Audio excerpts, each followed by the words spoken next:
Hello, everybody. This is John from AU Pack Mule, and today we have day number 2, starting with Game of Thrones Season 8. And we have our resident Cersei lover fandom D Saint with us, and we're going to talk a lot of Cersei Lannister, a lot of Funkos. And I didn't tell him to wear a matching sweatshirt, but it worked out perfectly. So we got the Captain America team here, and we're ready to go. Um, David, would you like to say hello to everybody for me?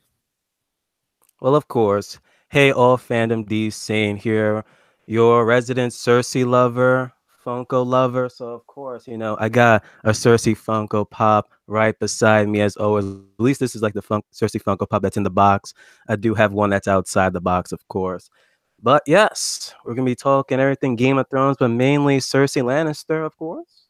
Like, even when he even approached me, he was like, oh, we're going to do the day streams, like, okay, I'm gonna be like the second person, just like the previous one. I was like the second person you had invited on to like do these Game of Thrones streams. And then I look at the description box and say, okay, what we're gonna be talking about is like Cersei Lannister. I'm like, oh, I'm to the right place. David's specialty, right? Oh, that's awesome. I wanted to say hi to everybody in the chat. Of course, Peter Griffin's here, Revengeance, Icy Spots, Bubba Husky. The Imagination Realm has stayed up all night just to watch this, so that's awesome. Storm Steel is here, the Dog Show, and also High Velocity Savage. If you like high powered rifles being shot while getting a tattoo, riding a bull, then watch High Velocity Savage. He's got some epic videos on his channel. DJ is also here, so thanks for being here. Sarah Charles is here. Plexi Bertrand, as always, keeping the questions hot and tasty. So thanks for coming, and all the moderators in the chat. Thanks for making sure that Ben, I didn't mean to forget you. Sly the Tank Benjamin, obviously Ben is here from Drinks and Knows Things podcast. Yeah, absolutely. HVS is like, thanks, man. No, thank you. I appreciate you coming by. I really do. So we're obviously here to talk about Game of Thrones season 8 again. We're going to do this for 28 more days, and why don't you start by telling us how you got introduced to Game of Thrones? So it was pretty much the day it premiered with season one, episode one. Like I was like doing nothing on a Sunday because I don't think The Walking Dead was around at that time. But I was like going in my living room. I see my mom was just watching something new. I'm like, oh, let me see what she's watching. And the first scene just got me interested. I'm like, okay, we just see the White Walker, kill the members of the Night's Watch. And then as the episode was going, I'm like, okay, seems interesting, but like, where's the hook? And then we just see Jamie push Bran. I'm like, okay, I'm invested. Is the boy gonna live? And if he does, is he gonna snitch? And pretty much that's how I became like a fan of like Game of Thrones. How I became a fan of Cersei Lannister is another story entirely. We'll get to that in just a second, but that is an epic intro, isn't it? Like, how do you end it by, you know, pretty much basically killing Bran, right? Exactly. That's what many of us thought, That's pretty much a good way to like leave a cliffhanger for an episode. And it's like, okay, how to get them to come back the following week. You have that scene. Yeah, I loved it. So obviously you have grown. Oh, look at this, Gemma from Secrets of the Citadel. She'll be here on the 12th. Thank you for being here. That's awesome. Thanks for coming. Connie Super is also here. Shayna 83, Piece of Me Sand is here, and thanks for everybody else that has come by. And if you just can't talk in the chat and you're just listening with your headphones, thanks for coming. Appreciate it very much. So obviously you've developed a huge crush on Lena Headey. I heard you've been stalking her quite a bit. Why don't you tell us Yeah. about how that happened? So I wasn't a Cersei fan from the get go, like others. Some people say like they've been like a Cersei fan from Jump Start. I'm like, okay.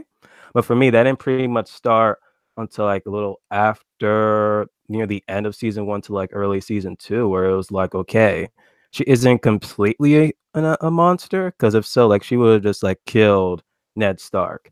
And then how it just gradually, came with every other season. Okay, she's just a person within Game of Thrones, like others, who want power, who's protective of her family. So it's like, okay, so there we go. And then when the whole walk of shame happened, I'm just like, damn, like this really just had to happen to her. And then people are like, well, she deserved this. I'm like, okay, she may have to deserve it for the whole lady situation. Because to this day, it's like one thing I just won't defend is through like the death of like Lady, but like everything else is just like, wow, like she she really doesn't see like this much hate really. But every time I go on live streams, people are just like, no, she's dumb. She should be dying already. Like, I don't want her to die. And if season eight ends up dying, it's like a part of my soul has just been like ripped out. Like, come on, just come on. We do get to see quite a bit of her life, going back to the Maggie the Frog prophecy. Being that she was involved in treachery from the very beginning, did that deter you at all from your attraction to her? No, because just from that Maggie the Frog prophecy, which I'm happy they actually gave that to us on the show, like it pretty much just defined her character. It was from that prophecy alone, where again she wanted to like marry the prince, but instead it wasn't the prince that she wanted. She ended up marrying, Robert, and then learning like, oh, you're gonna have children and then they're gonna end up dying, and it's like what? And then she pretty much her power will pretty much be taken away from someone more beautiful than you. And that pretty much has been like, her stepping stones of like what made her who she was today. Do you think that her wanting to be in power is pretty much what kept her going all the way through, like the bad years with Robert, if you will? It's been like a mixture of power and her family. Because even then, it's like with the death of even like her mom, it pretty much changed her from there, as well as of course her kids. Because the moment she hears from that prophecy that they will end up dying, she's been trying in her power to keep them alive, but it clearly just did not happen. From Joffrey to Marcella, and to, of course, to Tom, and then now within we learn in season 7 that she's pregnant again, which again is just still shocking because it's like, wait a minute, from the prophecy, you're not going to bear any more children or so. So that's still up in the air if she's pregnant, which I'm still on board that, yeah, she literally is pregnant. She's not like making it up. But will there be like a miscarriage? Because at this point, now that Jamie is gone, it's like what's tying her, what's keeping her motivated to continue on is just, this unborn child. And if she ends up like getting a miscarriage, it's pretty much might just be the catalyst for something even like greater for a character. It's like, okay, what's going to be her motivation? Just power alone? Because now she pretty much doesn't have anyone.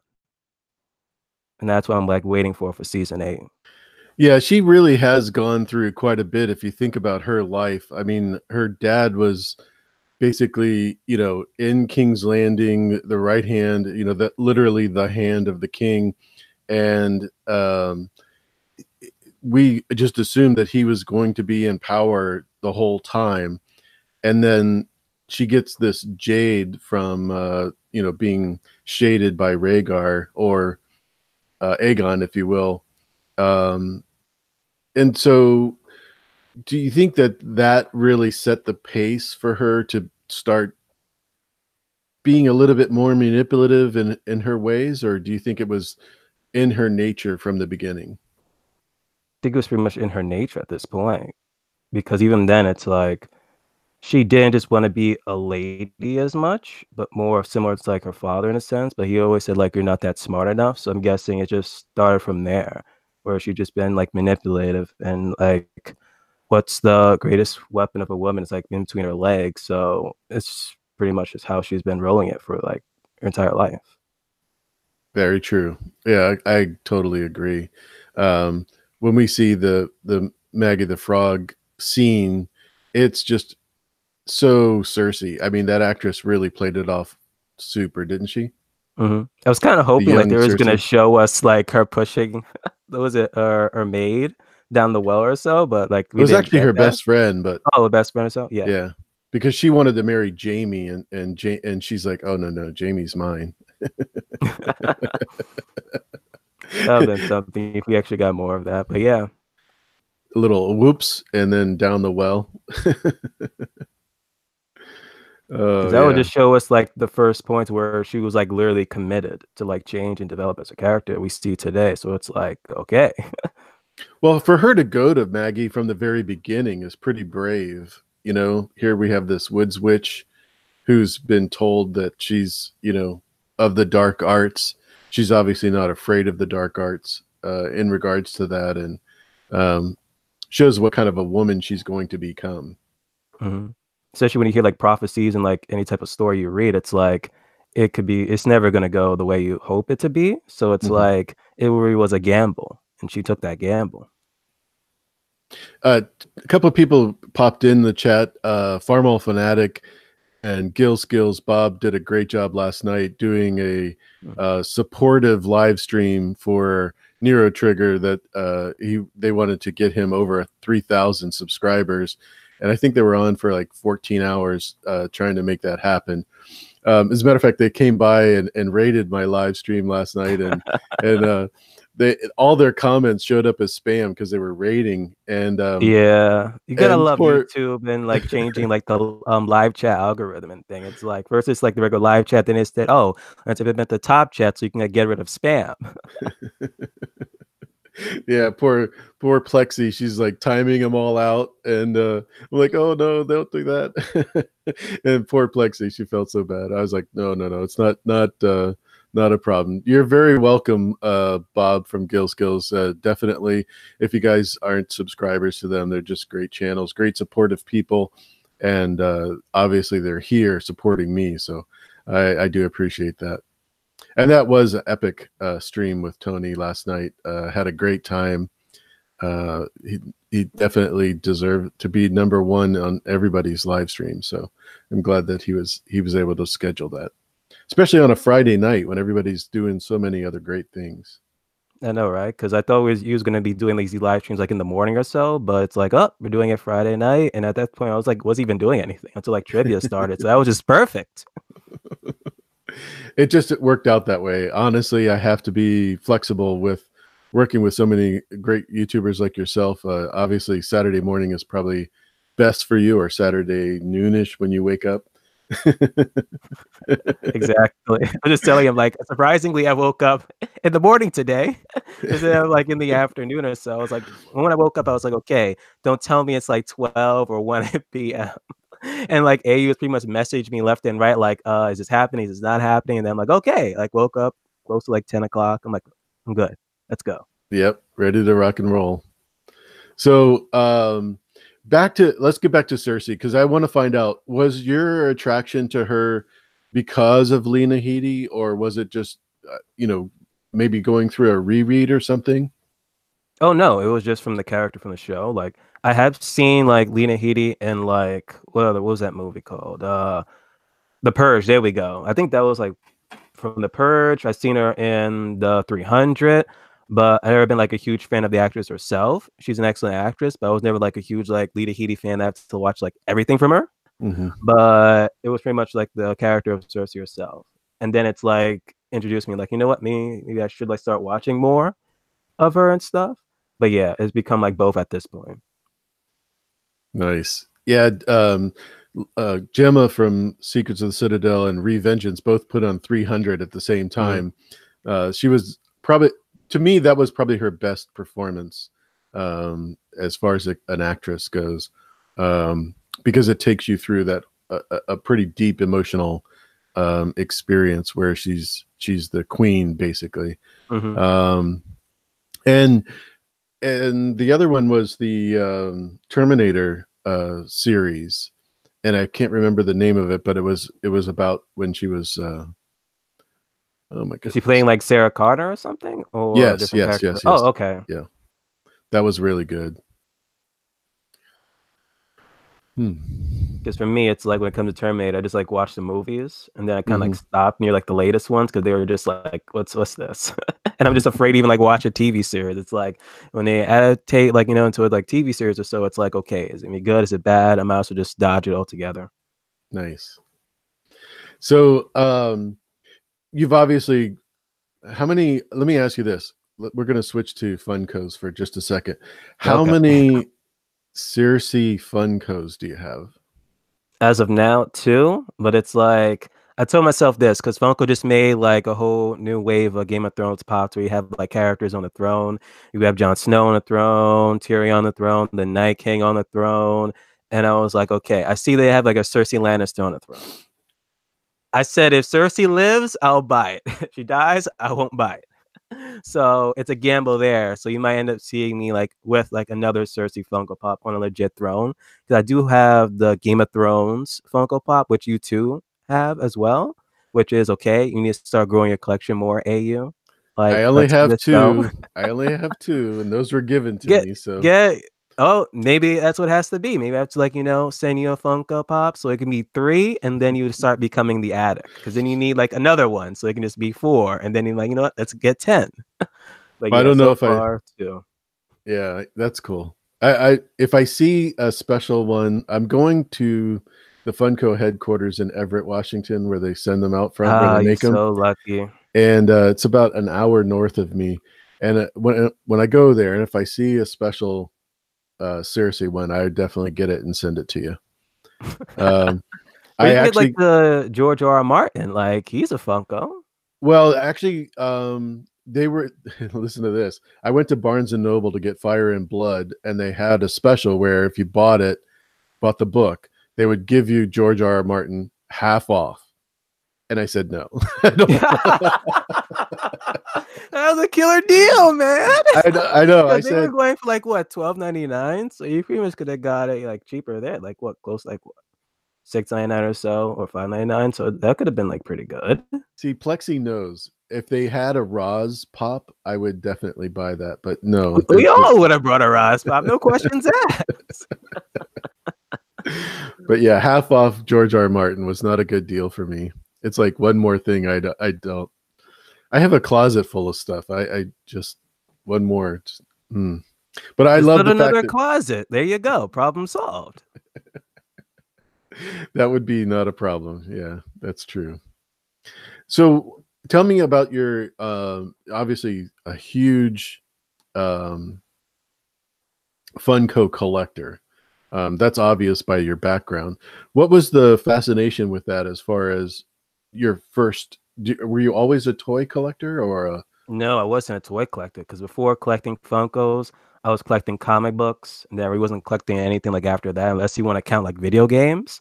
But even though I stopped pretty much both of those two, especially with collecting comics when it's just like digitally, unless there's like an actual like comic run where it's like, you know what, I literally just have to actually like buy that comic book series. But mainly right now it's just like with these Funkos, I'm really not collecting like anything else at this point. And I'm pretty much happy I'm just doing Funkos right now because I just want to collect something particular to like a fandom that I enjoy currently. And well, it just gives me like one of those opportunities where I can just like continue to buy something from a fan that reminds me of something. So, and it started off with the Kylo Ren Funko Pop I have like out of the Mm. box right here. I get like a closer look right here, and yeah, Kylo Ren of all people, because there's like a whole thing with people in Star Wars lately.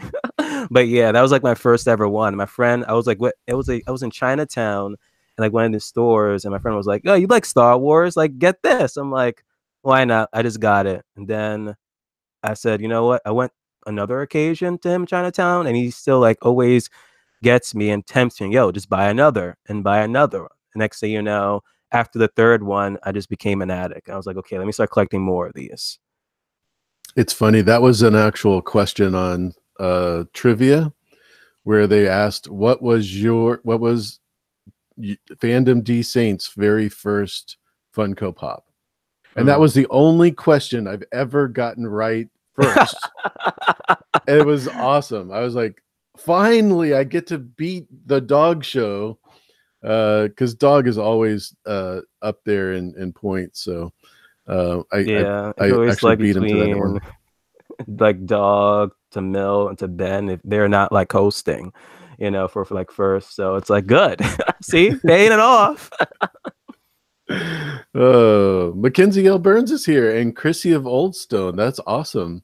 Thanks for No, being welcome, here. welcome. Yeah, welcome. Oh, that was your first. That was the first Funko I got from my son, Ree. Oh, that's interesting. Really? That's it. Yeah, that is interesting because I wouldn't have. Maybe it's because maybe did you get that before you actually saw the movie? No, after the not the Last Jedi, the Force Awakens. I got like right after.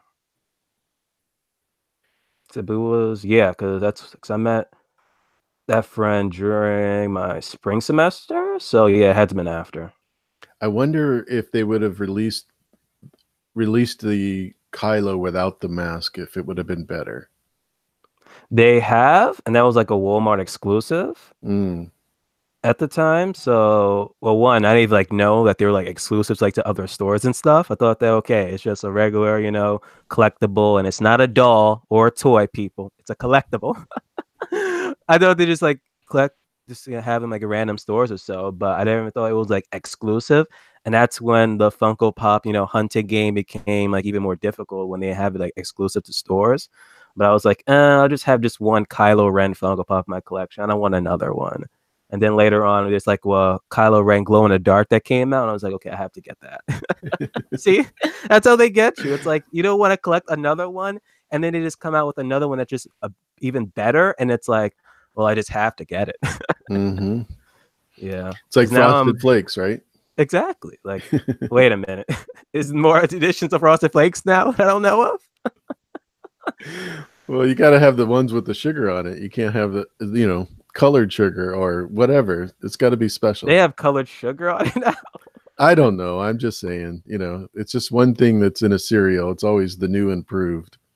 See, after this stream, I'm gonna go to my supermarket and I'm gonna screenshot the cereal collection and see if they actually like have any more. So I can just send it to you. So you're like, okay, they don't have any others, but if they do, then I'm gonna start like eating a whole bunch of boxes of cereal and do like a stream tasting test or something. And you're gonna be there with me. I'm gonna send you a box and we're gonna taste test. We'll do it live on air. How's that? Mm-hmm. Yeah, thanks for including me in that. Because you started it. Say that there's like multiple ones and exclusive ones to store, maybe. So I'm like, okay, we're gonna do this. uh, so how many do you think you have altogether now? Oh yeah, because I have to keep it counting. So it's like as of right now, I have like 245 in my house, not counting pre-orders. If I count pre-orders, I have 280. But yeah, as of right now, it's like 245. Because I'm hope my 246 one is gonna be like that new Arya Funko Pop that they just announced, like what, at least 2 weeks ago or so. And I was excited because I've been like waiting for like another variant of Arya Stark. Because the only one we have is like the one where she's like traveling with the Hound Mhm. variant. So it's like, okay, give me that one, and it's gonna be her like with the same stance as she was with when she was fighting off against Brienne of Tarth.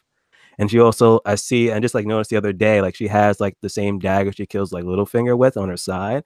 So that's really gonna be like an awesome one that they just created, and I've just been like waiting for it. People keep on telling me, well, if Arya and Tyrion, your favorite Funko Pops, and you don't even like favorite characters, excuse me, in Game of Thrones, and you don't have their Funkos yet, I'm like, okay, I'm just waiting for the right variant. And finally, they made the Arya Stark that I actually want in my collection, and I'm gonna get it finally. It is a pretty disciplined thing to have to do, right? Is to figure out which one you actually want because you don't know when they're going to release them. Exactly. So it's a gamble because if they didn't do it by at least near the end of season 8 or just don't announce any new ones, then I'd be like, okay, then I have no other choice but then to get, the first and only variant. This is hilarious. Bubba Husky puts in there Arya's tomb statue for Funko. Oh, that's Oh, hilarious. I love it. No blue-eyed Arya Funko, mm-mm. huh? That's great. That would be So something. you said you have them written down and counted. Is this like an Excel spreadsheet kind of a thing, or? Yes, I have like, well, there's like one website that you can like add your collection onto. It's like Pop Price Guide, where you can just put in your Mhm. collection and they kind of tell you the value. I have this app called Stashpedia, which is pretty much the same thing. Then I have a Microsoft Word document, which I pretty much have all the Funko Pops I've ever brought, sold, traded, or just gave away for free. Because that does happens. I'm in like a great mood and happy. I just like give like some Funkos away.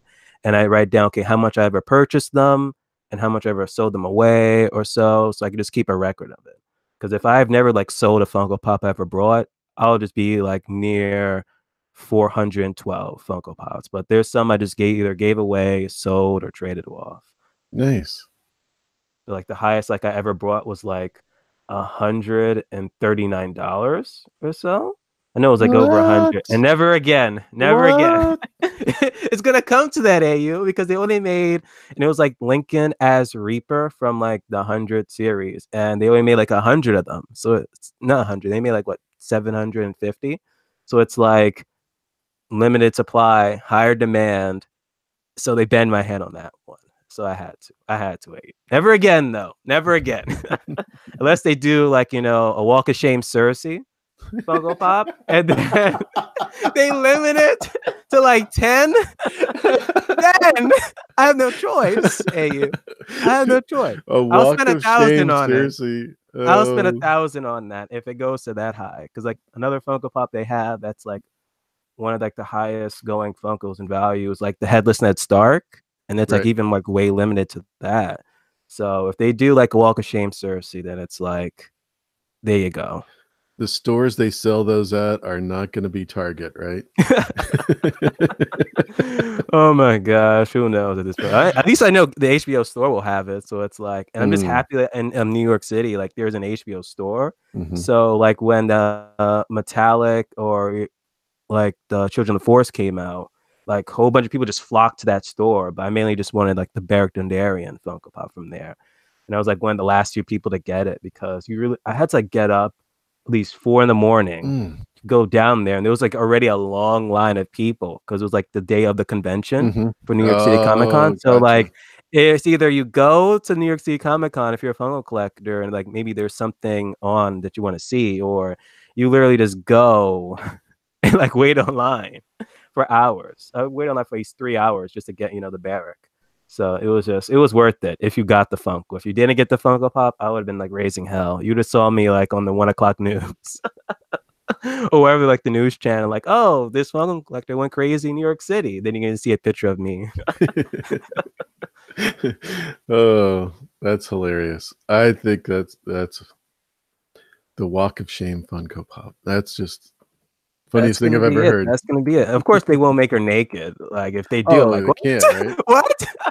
But no, like before she, declothed herself, like that could have been like epic if they actually did that. Like, every time Funko was like, oh, what next Funko Pop we should get? I'm like, Walk of Shame Cersei Funko Pop. There you go. They'll Or do have to like have the a collection with. moment. Or do like they do like Funko moments now where they actually do a scene. Like you Oh, could have just like Cersei standing. You could just have Septa like ringing the shame bell. Like there you go. I'm giving you ideas, Funko. it's perfect.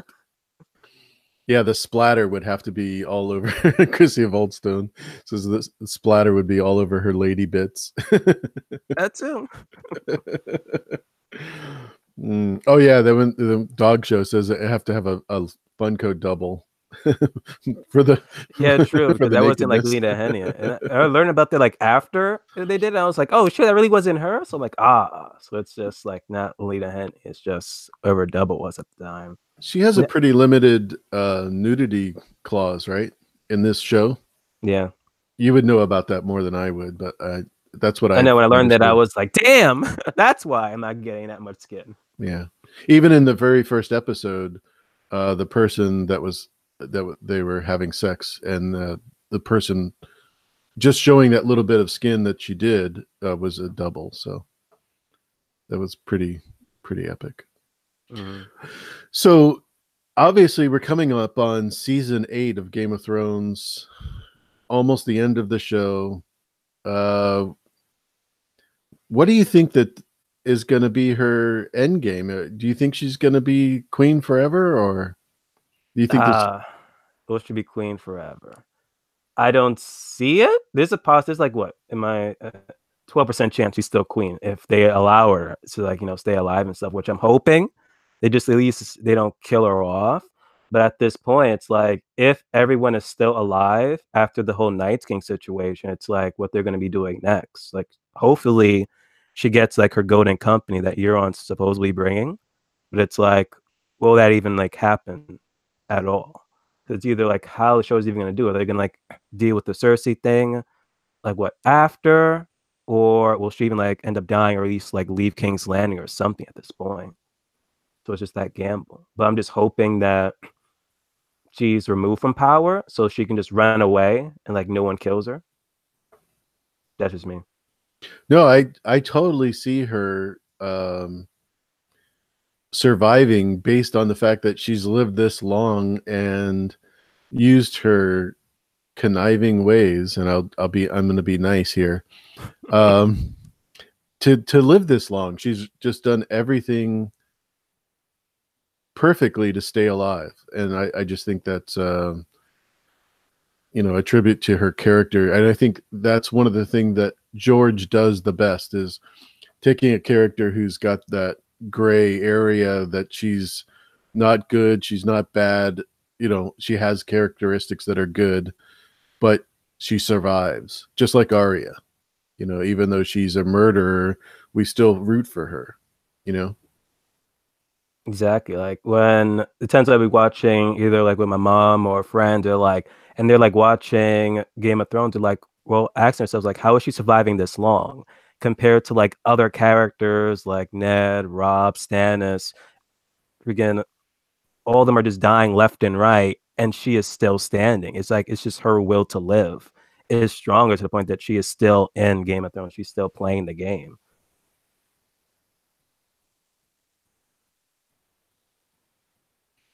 Do you think she will have another child? I don't think so because of the prophecy. It's like you're not going to have any more children pass. So it's like, okay, is she really going to live? Is it going to live? It's like the true question. For me, I don't think so. I think she's going to have like a miscarriage. And I'm just hoping that she does have it. Not even though it's kind of messed up saying that. But just so I can see like how her character develops. Because since now Jamie is gone and the baby is gone, it's like what's going to be like her true motivation? Just power alone that's going to like keep her going. Because it's always pretty much been like her children, Power, Jamie. But now that with Jamie is gone, the baby's gone, and with if Daenerys survives the whole situation with the Night King and stuff, it's like then you're gonna have another problem here on your foot. And if there's no good in company, it's like okay, then what else? So I would like to see how they even like develop a character past that at this point. So, yeah, I think she could easily have another child. And the reason why I say that is because in the show they've talked about her having a son both with Robert, which was the father, and Cersei talking to Catelyn Stark at Winterfell in the first episode. So we know that there's children in her life, no doubt. And the other thing too is that that's one of her characteristics that is appreciated by some of the other people that know her, and that is that she takes good care of her children. um Whether that translates to a Joffrey or not, I can't really respond, because he was definitely a perfect example of a bad child. So Mm-hmm. um yeah, I don't want it to be um I really don't care whether she lives or dies, honestly, because I think the way the story is going to be told is more important, and why she dies is going to be more important, or why she lives. But I think it would be pretty cool if George was able to say, "Here's this prophecy." Everybody gets excited about the prophecy, and yet it doesn't happen that way at all. Exactly. Everything That's how she like prophecies like go. It's like you think it's just that literal, but in reality it's not. So like anything can still go. And even like when I hear from book readers when they tell me, oh, like the show didn't insert that, Valentine prophecy part into it. So it's like, wait a minute. So did they just take that away, just leave it shocking for us, show watchers? Like, oh, she's supposed to actually like, die. That was like part of the prophecy. Or in reality, she's not really supposed to die at all. Or so just her death is going to be just her power like being taken away from her and not just like a literal death in itself. But I don't know. you don't think that the that had anything to do with Dave and Dan, right? As far as leaving that Valonqar out, just to shrink the scene a little bit, maybe. I don't think so. Even just to shrink the scene, it's like, what else? Then I have to like really analyze that episode to the point. Okay, why are you going to shrink this scene to leave like extend any filler nonsense that we even got within that episode? But it's like it's either one, they're gonna give them credit for credit's due. They're just gonna leave a shock value for the viewers, or it's just Mm. probably just not gonna happen. Because if they do know the end game, and it's like, well, if she isn't gonna die, then like why bother to like insert this Valonqar prophecy within the show if it just doesn't happen whatsoever? Renee says, "Death to Cersei." Spit on the Lannister name. Hot Tui. I love it. I Oh don't. my gosh. I don't think Like they know I love your exactly. AK, my sister AK. Like I love you. But if she's in here, it'll been like plastered up and down this live chat. She's actually moving, so I think she's a little busy, Okay. and her computer's probably unplugged or whatever. But we know she's here in spirit. That's all that matters, right? Mm-hmm. So, other than Cersei, are there other Lannisters that you like? Tyrion, just like I said like earlier, like my three favorite characters of the show is like Tyrion Lannister, Arya, and Cersei. Jamie, I do like his like redemption arc that we're seeing from him like on the show so far, which again like one of my favorites. But like the only Lannister I just really didn't care for really was Tywin, and it's just hatred for Tyrion. It's like that just really just drove it off for me because it's like okay, it wasn't for me. It's like it's a combination for him being an imp and him taking like his wife from him. That pretty much was like the catalyst to like ended up him being killed in the end. It's like you wouldn't expect like Tywin to like die on the toilet from like Tyrion in that instance. So it's like, yeah, that's like the way my anarchy of like my favorite Lannisters, Cersei, Tyrion, Jamie, and then the one I pretty much hate the most is Tywin. I do like Joffrey for just being a villain for villain's sake, because to me, like one of the best villains, like besides like Ramsay, is like Joffrey. Yeah, that's a character that you love to hate. I think Jack Gleason did the best job of almost any of the actors or actresses in regards to portraying someone as villainous as Joffrey Baratheon or Joffrey Lannister, however you want to put it. Yeah. Yes, he is a Lannister. He wasn't like a Baratheon. Thank goodness. That's why I'm still like off that theory that who was it his name? That Cersei, the kid between Cersei and Robert is actually Gendry. Like it could be possible, especially in the way of the show, because I don't think the book ever inserted the part where it's like the baby did survive. So I think in the books the baby didn't survive or something. It was taken away, is the way it was described. Jamie took it away, and it was implied that it didn't live.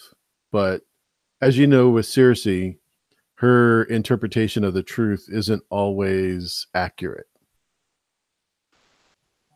right? It kind of is and isn't, depending on the situation. But I think in that context, I think she was honest Mm. because it involved like her own child. So I think she was honest with it. But if it actually ends up being still alive, it's like she pretty much kept that under wraps at this point. Like no one is gonna like find that out.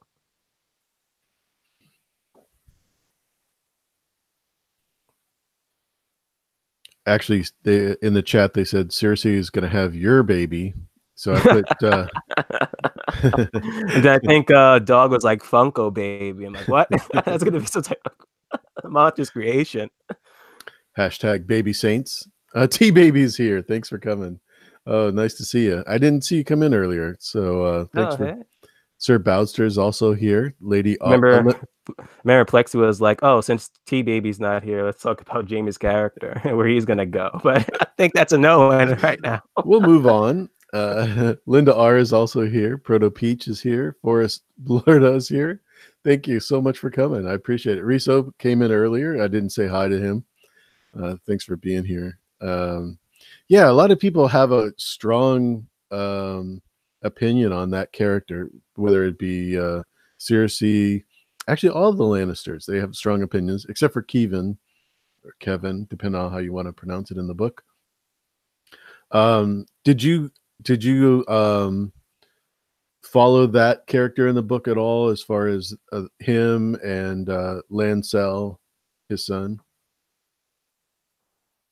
The son Lance, because I don't remember if he was he in book one? Because that's like the only book I've read. Keith Um, Kevin, was he in? no, he wasn't in. He wasn't in the book. As a matter of fact, at the end of book 5, he was in that part, up to that part. But in the first book, no, he was not. Yeah, but Lancel, he was mentioned here and there. So yeah, when it Oh came to yeah, Lancel, yeah. because he had the stutter. Me, like, Remember? yeah, but me, I never cared for Lancel because in the end, he ended up betraying Cersei. Damn it! I'm glad he actually ended up dying in season 6. But no, not really. I was never truly the fan. He was just like a wimp and is there, just pretty much just being, you. So I'm like, okay, so he's pretty much just like there. It's just the, a puppet just to be manipulated. So I'm like, okay, there you go, good pawn. Terry T and Khaleesi Clues popped in. Thank you for coming. Appreciate that. Uh, we're just talking Cersei Lannister and the rest of the Lannisters with Fandom D Saint, who is the biggest Cersei lover I know, other than Eartouch Altanos. Um, do you know? Do you have conversations with Eartouch as far as uh, your common bond? Of course, like every time I see him in the live chat, I'm like, my only other Cersei lover brother in the freaking chat. Even like sometimes I like see him like on Instagram, because I know that and Instagram and like Twitter as well. Like when you see him, like he always posts this like beautiful art, which if anyone has ever seen, like highly recommend you to like, go check a look at it. And if it happens to be something with Cersei, I'm like, yes, bring forth the Cersei man. The Lord Straight Love must go out to the realm. He's never done a Cersei White, has he? I'm not sure. It could be possible. Yeah, if you go to Deviant Art and then AirTouch Altanos is just fantastic. He's done other than Game of Thrones work, but for me, one of his best pieces was actually Littlefinger with the wall and the green background with the wildfire. I just thought that was epic. He's done a lot of great pieces, but um, and then he did one of me as a white, which I love. I really do love. I've got to make that into a poster. Um, and we might have him on, uh, and I'll have to reveal it at that time. So that would be great. That'd be excellent. Mm-hmm. So you've obviously followed YouTube live streams and done a lot of Game of Thrones collaborations, and now you're like one of the pillars of the Citadel of Trivia. Can you tell us how that really developed, as far as where your passion came from on the YouTube side? Yeah, so it happened like what in the summer of 2016, where I met like Johnny on Omegle, and then he introduced me into like the YouTube fandom. Because before then, I think the only YouTuber I actually like looked for like Game of Thrones content at the time was Emergency Awesome, because he did like Game of Thrones video here and there, and that was like pretty much like the only one I started off with. And then when I actually like individuals like you, AK, Alicia, Monero, and Gang, it was like they told me, "Oh, you're not subscribed to that minute like YouTuber and so like." There's a whole plethora of them, and that's when I pretty much like subscribe to like people like Tony Teflon, which is like okay, like when you Tony Teflon, Secret Citadel, like Kyle, and so on and so forth. And I'm just like, wow, like why have I done this like so late in the game? And it's like season 6, but at the time I really wasn't like searching for that much stuff. I just was like a regular casual. I just like okay, took what was on the show and went on my way. But then when they just opened my eyes to this, I'm like, you know what? I just can't just like watch it and then just move along my day. I have to like analyze this stuff, get into this. It's like, come on, it's in my blood now. You got to keep it going. But until then, it's like eventually I became like a YouTuber because they keep on like pushing me, like just do it, just push content, just do it. And it's like I'm like, okay, I'm gonna do it. And then it's just like me just waiting for like a video to actually, get the idea and then just do it. And then I'm like, okay, I'm just doing it. It's just like that one video that you just have to get out the way, and then you're just gonna start pumping out that content. Yeah, you get really, and I don't mean to say addicted in a bad way, but you do really get pumped because you have people that you can actually talk with that know how to do this, and then you're just drawn in, and then the attraction's already there, right? Exactly, because I was like in like what a few live streams with Johnny and the gang, you know, even like you were there because that's how I met you. It was like Hmm. through there. So you guys just motivated me, and it's like okay, it's just that natural that you know, just all you have to do is just pretty much just turn on the camera if you want to put your camera and thing and stuff, but whatever like device you're gonna be doing the recording and stuff, and just do it. I totally agree. It's been an epic journey, and I'm really glad it happened. You've been obviously a great talent. You've moved a little bit away from just Game of Thrones content too, because you do reaction videos to 5 or 6 different shows. I think it's even more than that, honestly. Really? Yeah, I'm just because thinking off the top of my head. yeah, because Sorry. like within a given like week, because besides like when the shows just ended, like I'm pretty much making like 5 videos a week, and like you like one like on even on a given Thursday night, it's like 3 shows I'm doing, and that's just like tiring in itself though. But first it was like I even like started with Game of Thrones. I think I did like what reactions like trailers, and then I just transitioned to TV shows. So it could be like just more easier that when Game of Thrones come on, like okay, bam, there you go with TV shows. But like I mainly started the channel on the fact that like you were bringing up, like I just wanted to talk to people about it. Because at the time, like I was in the Game of Thrones community, and like besides Game of Thrones, because we're pretty much just talking, you know, our asses off, like, okay, but there's like no other discussion. So someone might bring up, oh, there's this movie coming out, there's like this other show. And like when I do bring up conversations like, oh, has anyone like watched this TV show or something? And people are like, no. So I'm like, oh, so I really just can't talk to anyone besides anything else besides the fandom of Game of Thrones. So like, you know what, let me just create a channel. Besides talking about Game of Thrones, I can just talk about some other fandoms and actually talk to people about it. Because even like one, for instance, like Supernatural.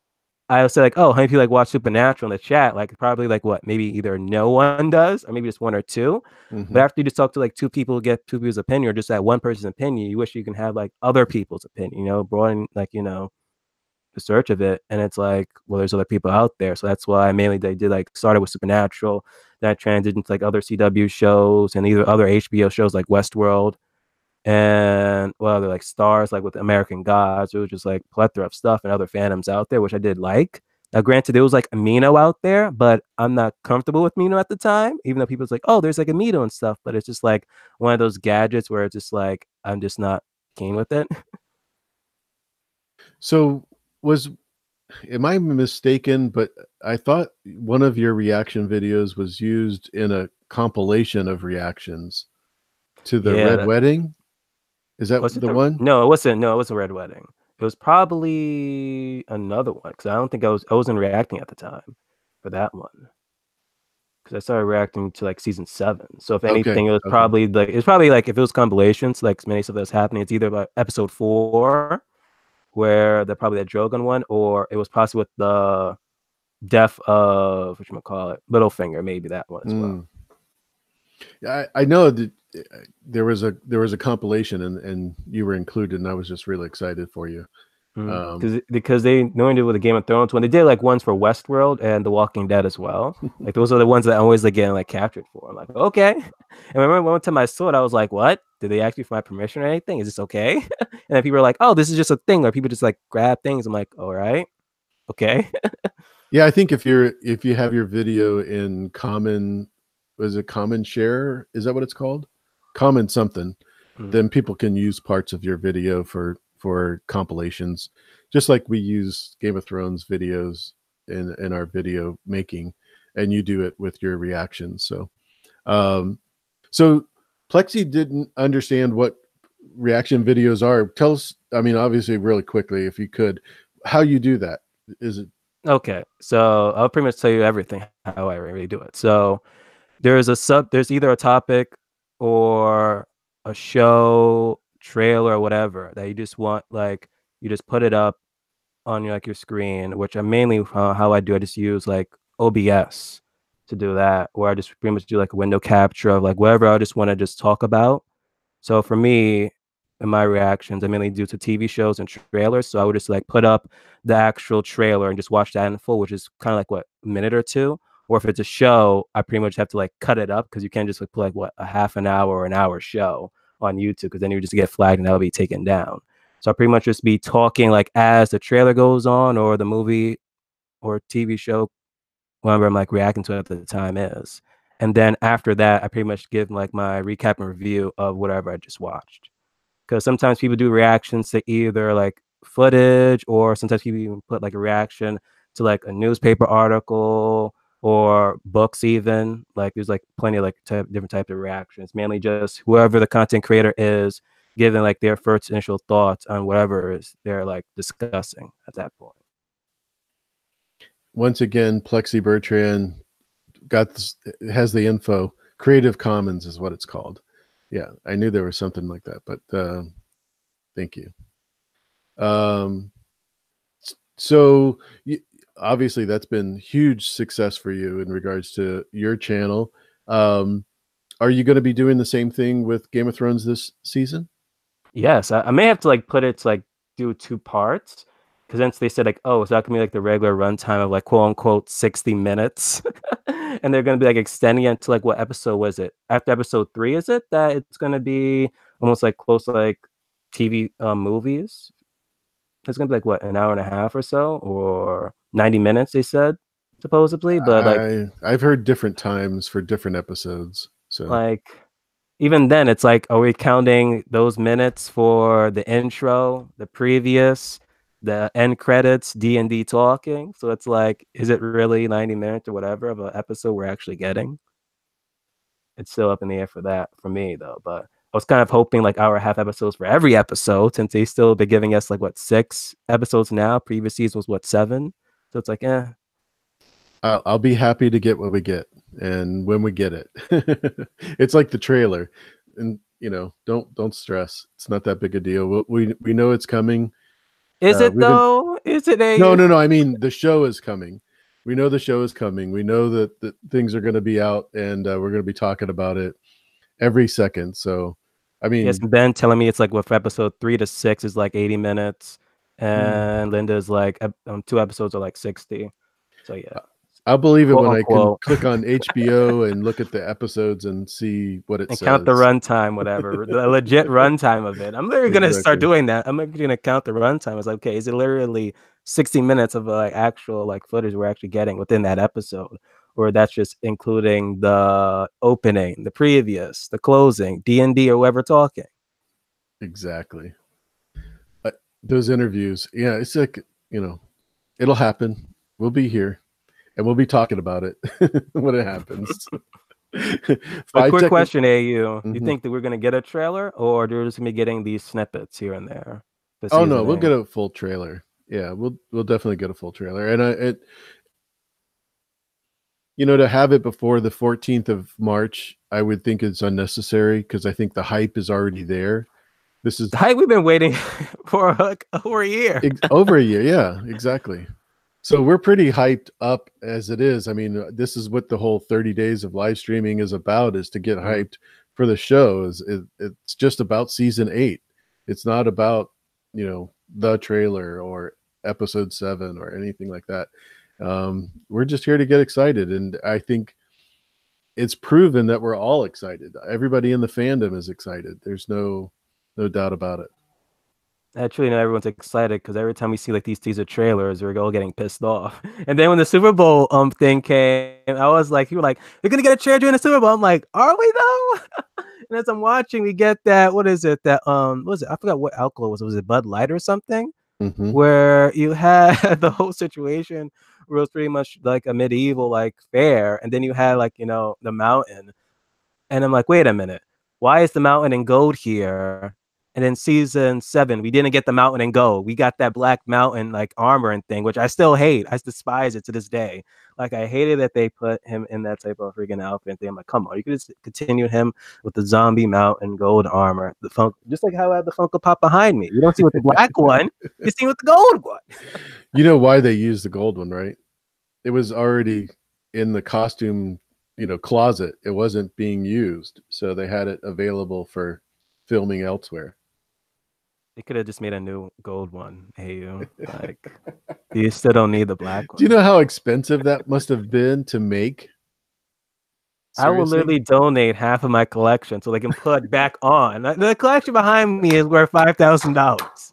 I gotta call up like a costume Oh, that's costume hilarious. company and see like, okay, how much would it be to get a gold costume on this man? And I will literally donate over $5,000 worth of Funkos to get that gold costume for one episode at least. Fandom D Saints in the kitchen getting gold tinfoil and putting it on the little pieces. I'll gather it all. I'll He's, gather it all. he's making a costume. That's hilarious.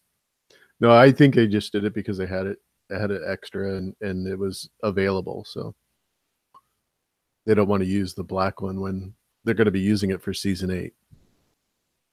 Make sense?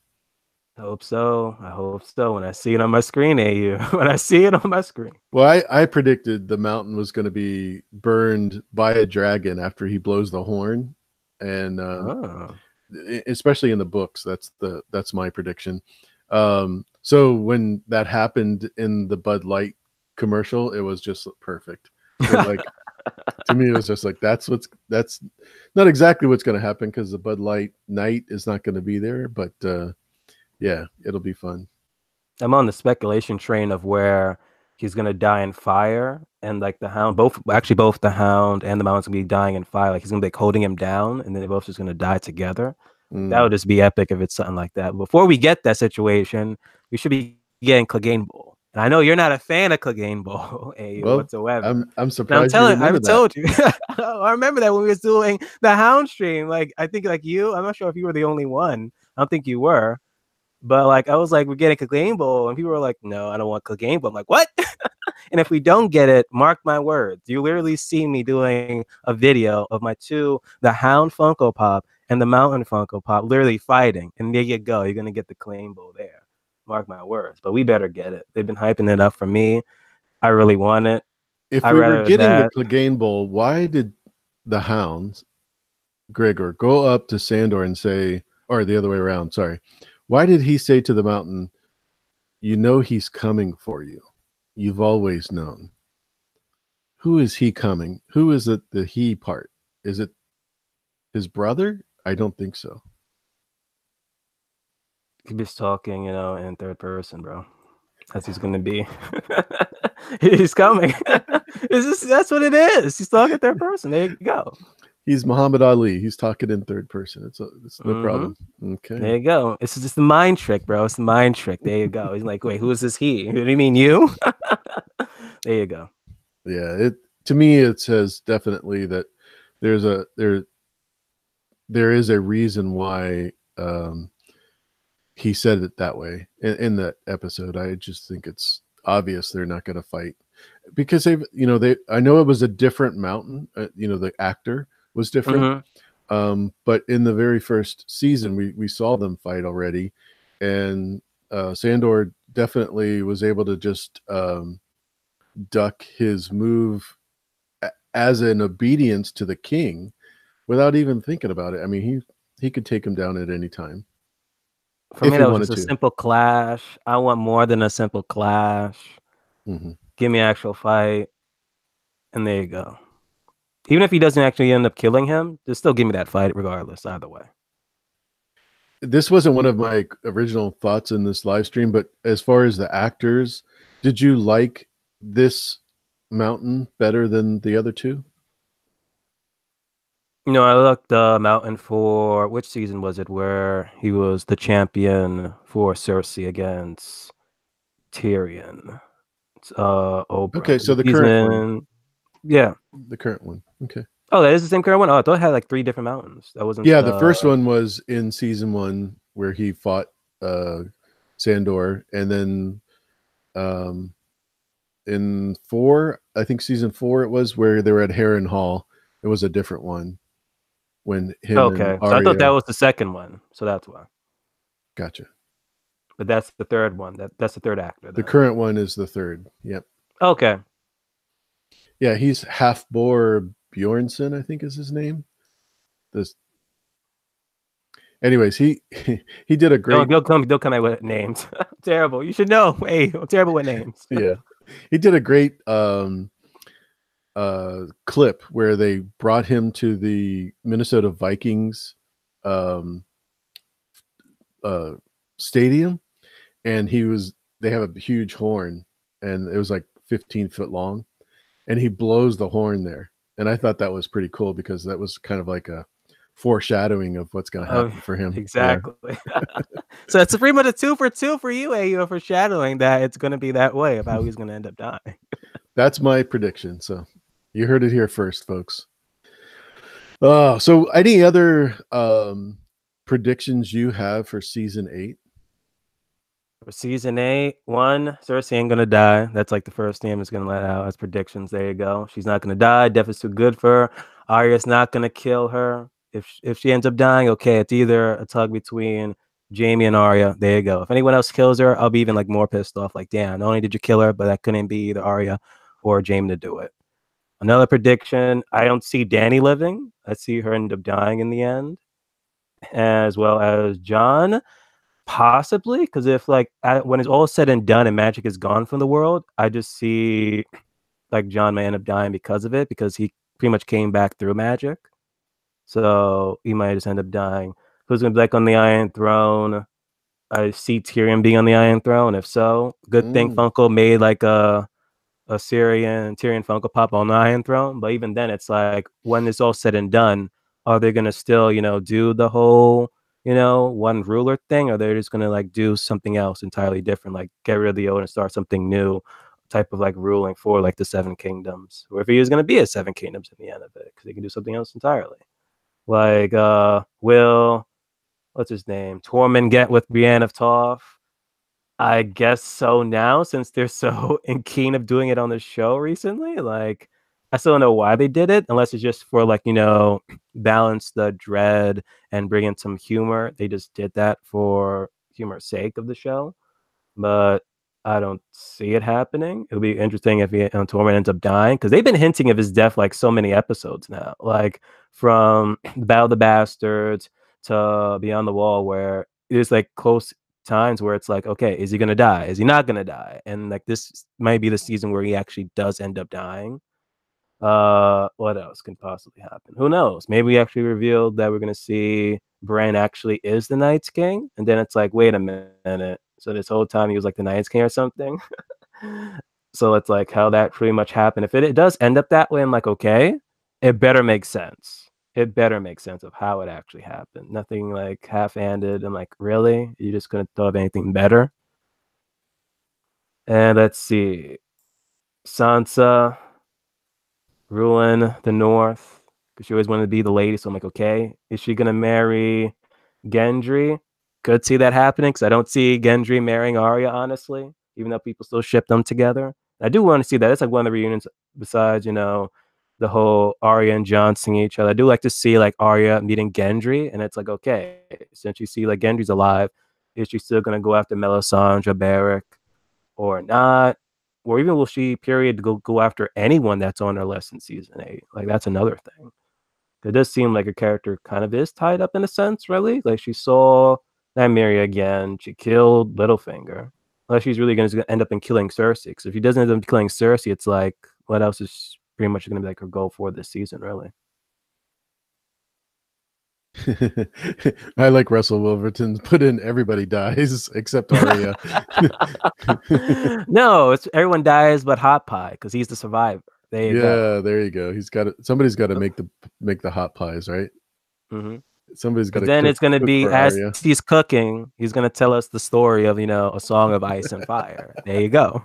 He's like, have you heard the song of ice and fire? And there you go. He's going to pretty much tell us everything. And make sure you brown the butter. No, it's a character that I'm glad that they brought back for that scene. I don't think we're going to see him again, though. I am a big Arya Gendry fan. I know Tony said last night that he really thinks it's going to be Sansa and Gendry. But I think I like the Arya story, just because I don't think I think his problem with having it be Arya is because she is just an absolute wild child. She's on a hit brigade, and I can see her being much more at ease once she's killed the people that are on her list. Do you think that she's killed enough that's on our list? No, I think she's got more people to kill, which was kind of obvious last year when she just offed Peter Baelish without any problem at all. And you think she's really gonna head back to like, because the way how that scene was, because I don't know if I'm just saying this because I just don't want like her to kill Cersei or no, but it kind of seems like she was going to kill Cersei, but then with the whole learning like, oh, Jon and them are still like alive and they're pretty much housed up at Winterfell. It's like she changed course entirely. It's almost like she just give up like killing of Cersei. Well, I think it was much more about getting home and seeing Jon than it was about killing Cersei. I think her attraction to Winterfell was because she has a much stronger um, conviction on protecting her home and being with her family than she does killing the people that are on our list. That'll come second. So that'll come second. So okay, Mm-hmm. maybe it doesn't. Personally, I've always thought Jaime was going to kill Cersei in regards to the prophecy, blah blah blah. You know that storyline, if that happens. But with the way Jaime's going, who knows? We've seen so much change in his character from the books and over the show that I don't know that that's really what his anxiety is going to be. I think it's more about being true to what he says in this last season, much more so than Cersei or Tyrion, because I think Tyrion is the one that's going to betray Dany and Jon. Oh, that's how you interpret the scene where he's like was talking to Cersei about something. So you think it's just inevitable for Tyrion to betray? For me, I Only just the way because I saw it was like he's gonna like if the baby is born, that he's gonna protect the baby, so they won't end up like killing it. That just be like one. That's how I read it. The scene. I just don't see him like betraying Dany at all at this point. Angelina High asked a perfect question for you.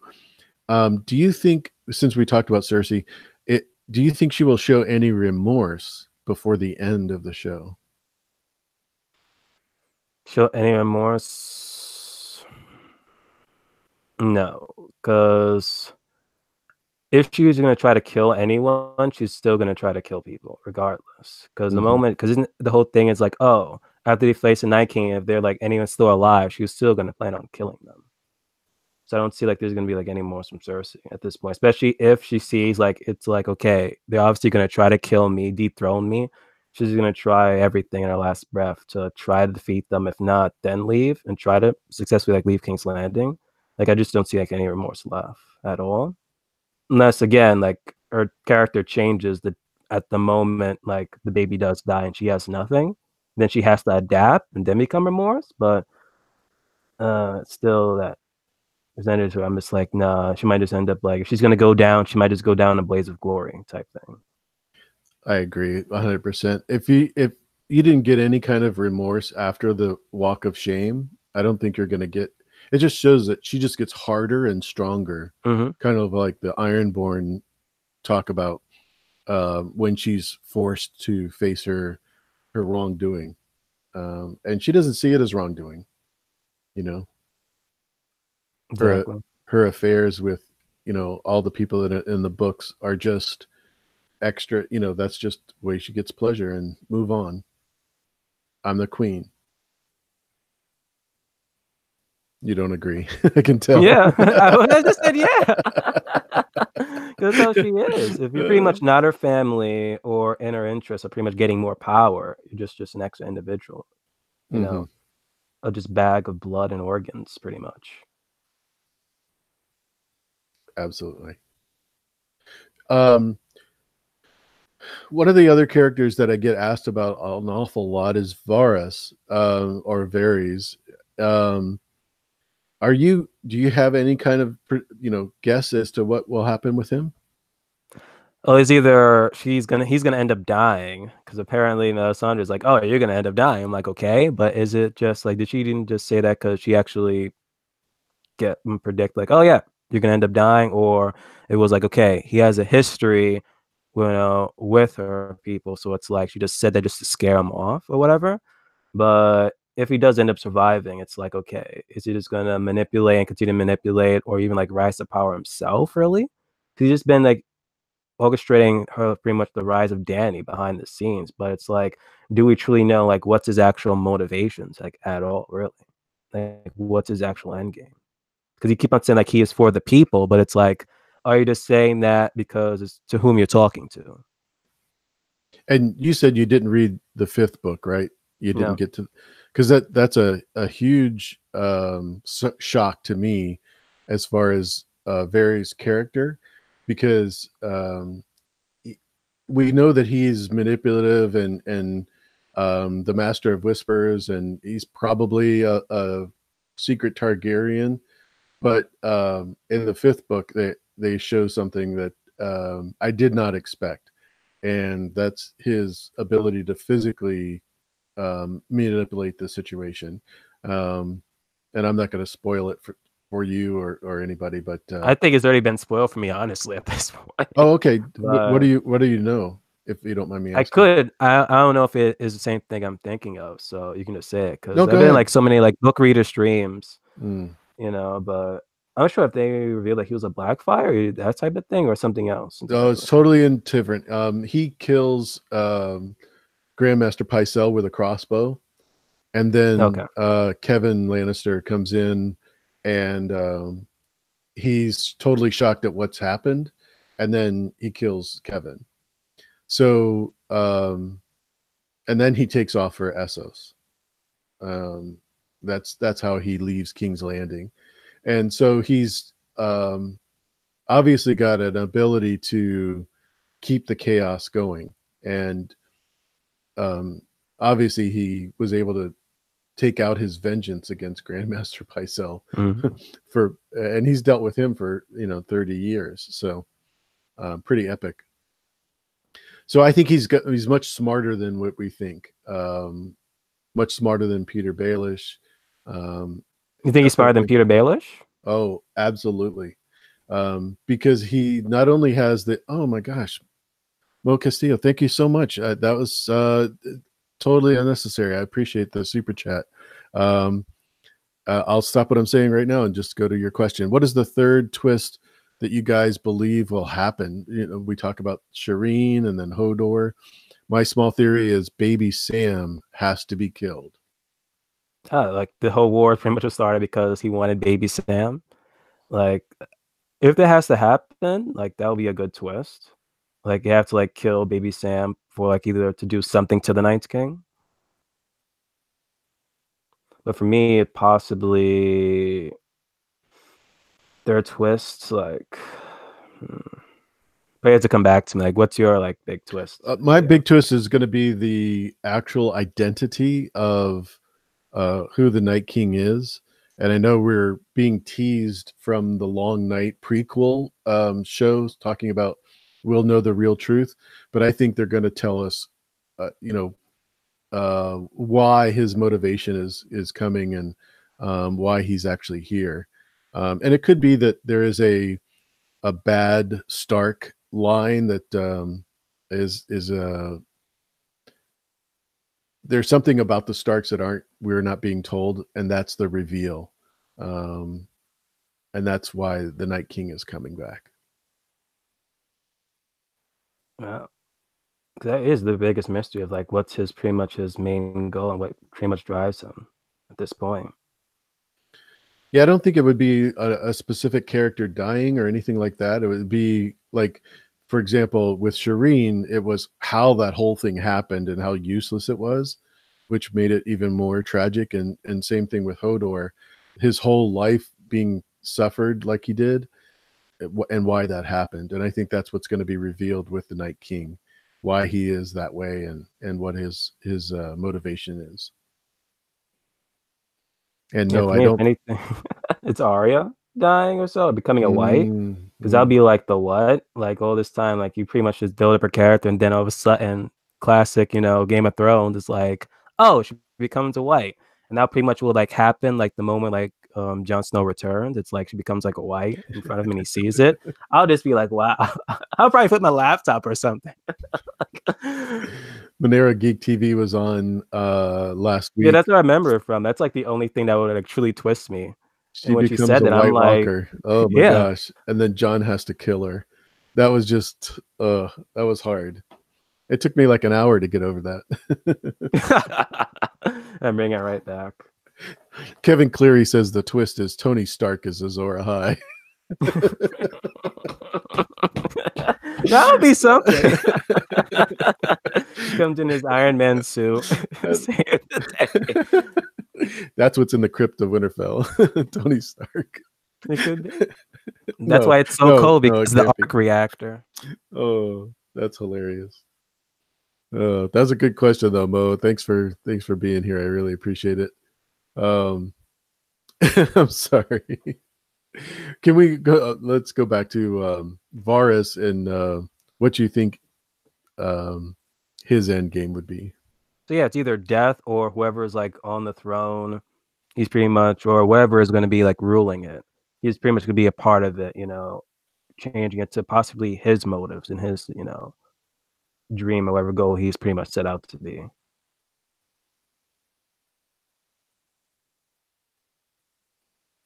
Yeah, I think he's got a bigger motivation than what the show has revealed so far.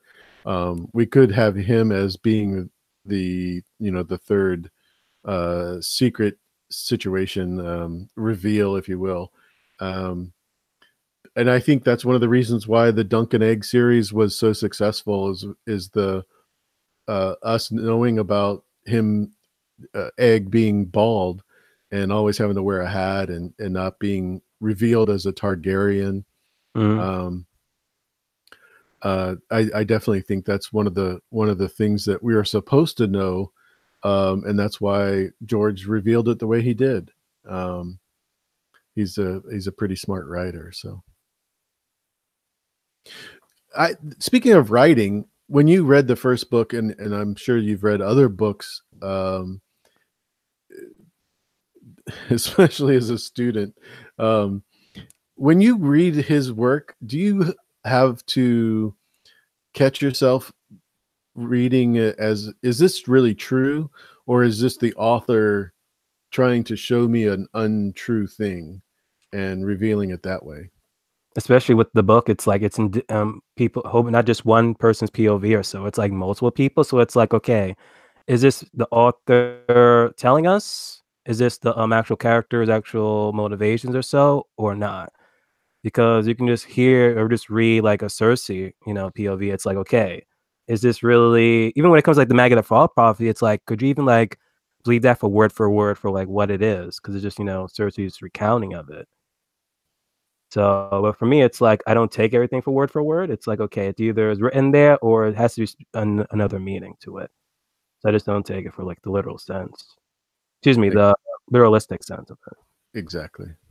Yeah, I find myself with Fire and Blood and with Game of Thrones series that not understanding really what George is trying to tell me sometimes.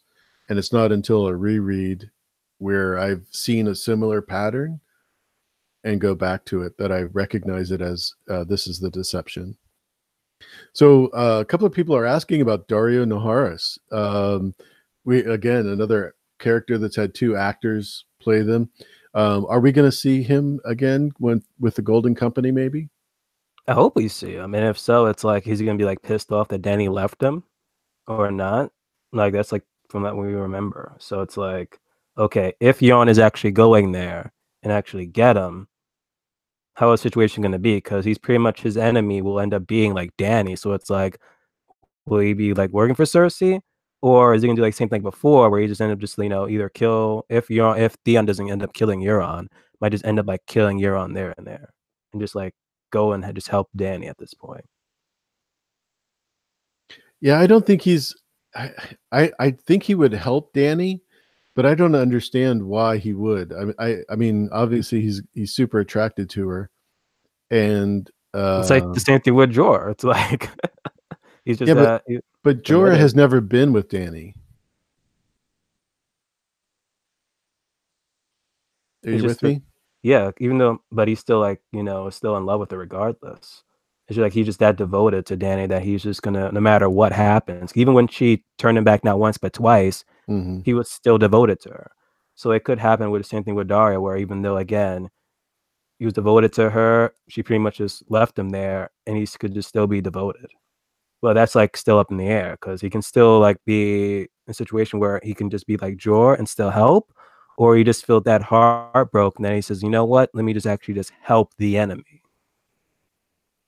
Yeah, I very excited to see the Golden Company, especially if they bring in elephants. I can't imagine them not having Ghost in season 7 and having elephants in season 8, especially with the limited screen time. Every But time I see great CGI, I'm just like, that's for Ghost. I'm sorry, you broke up just a bit.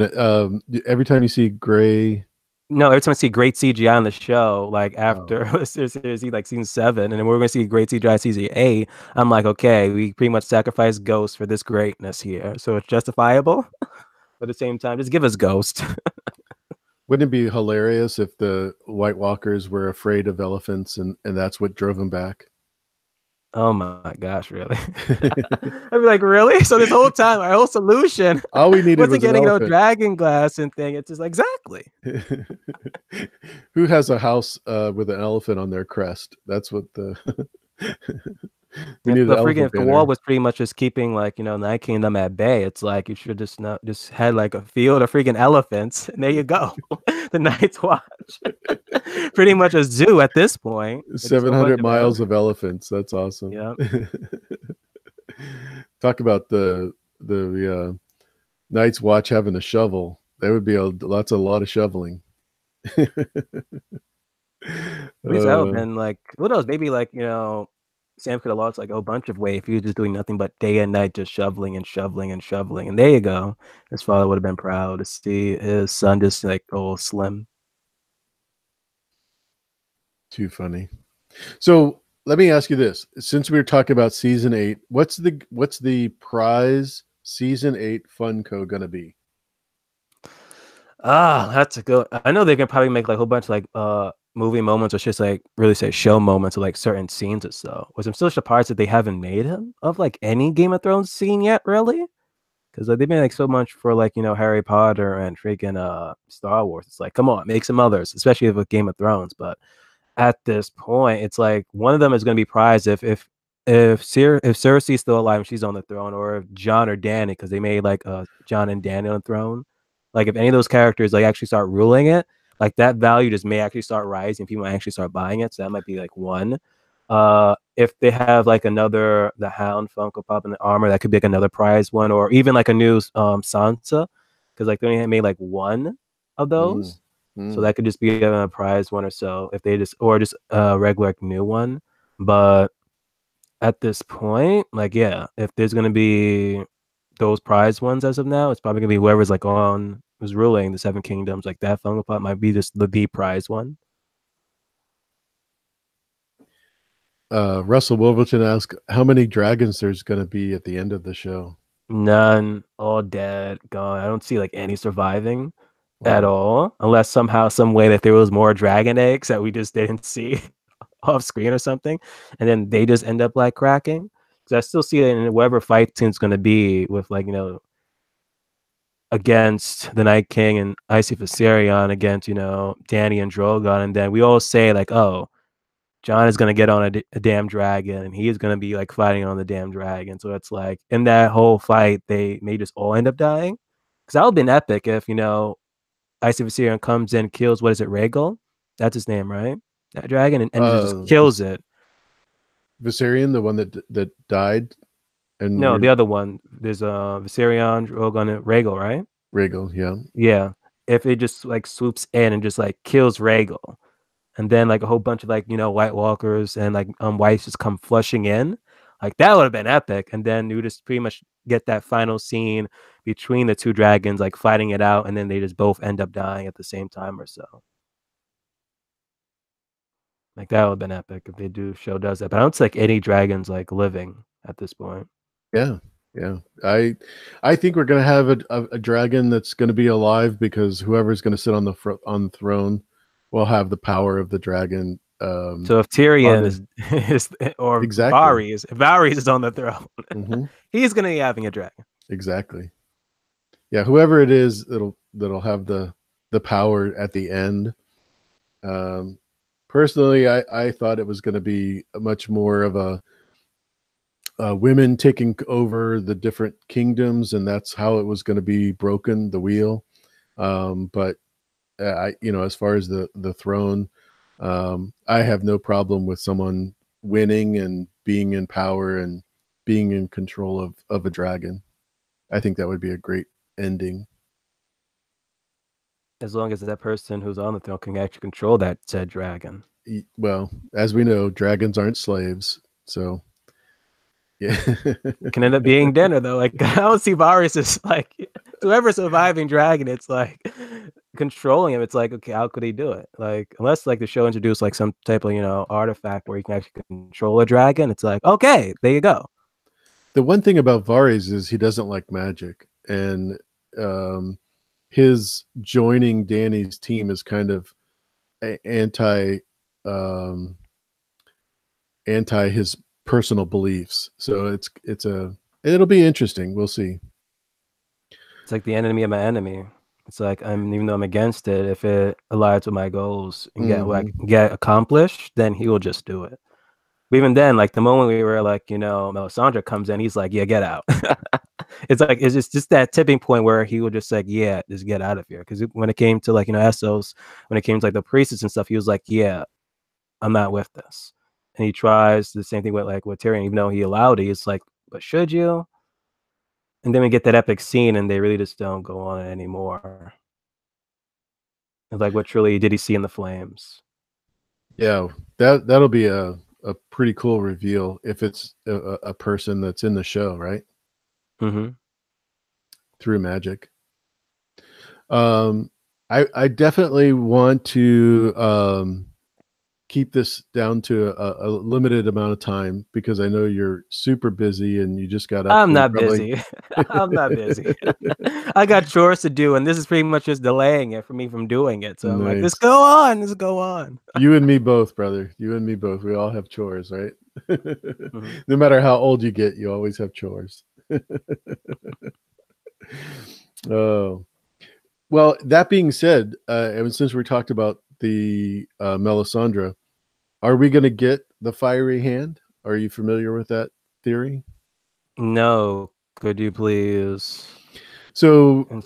the Melisandre and Kinvara all belong to the R'hllor teaching, and they have a citadel, if you will, in they belong to an order called the Fiery Hand, and there's always 1,000 people at this citadel that are trained like Melisandre and Kinvara, and in the book Makaro, but they're always 1,000. Everybody else is out trying to preach R'hllor to other people.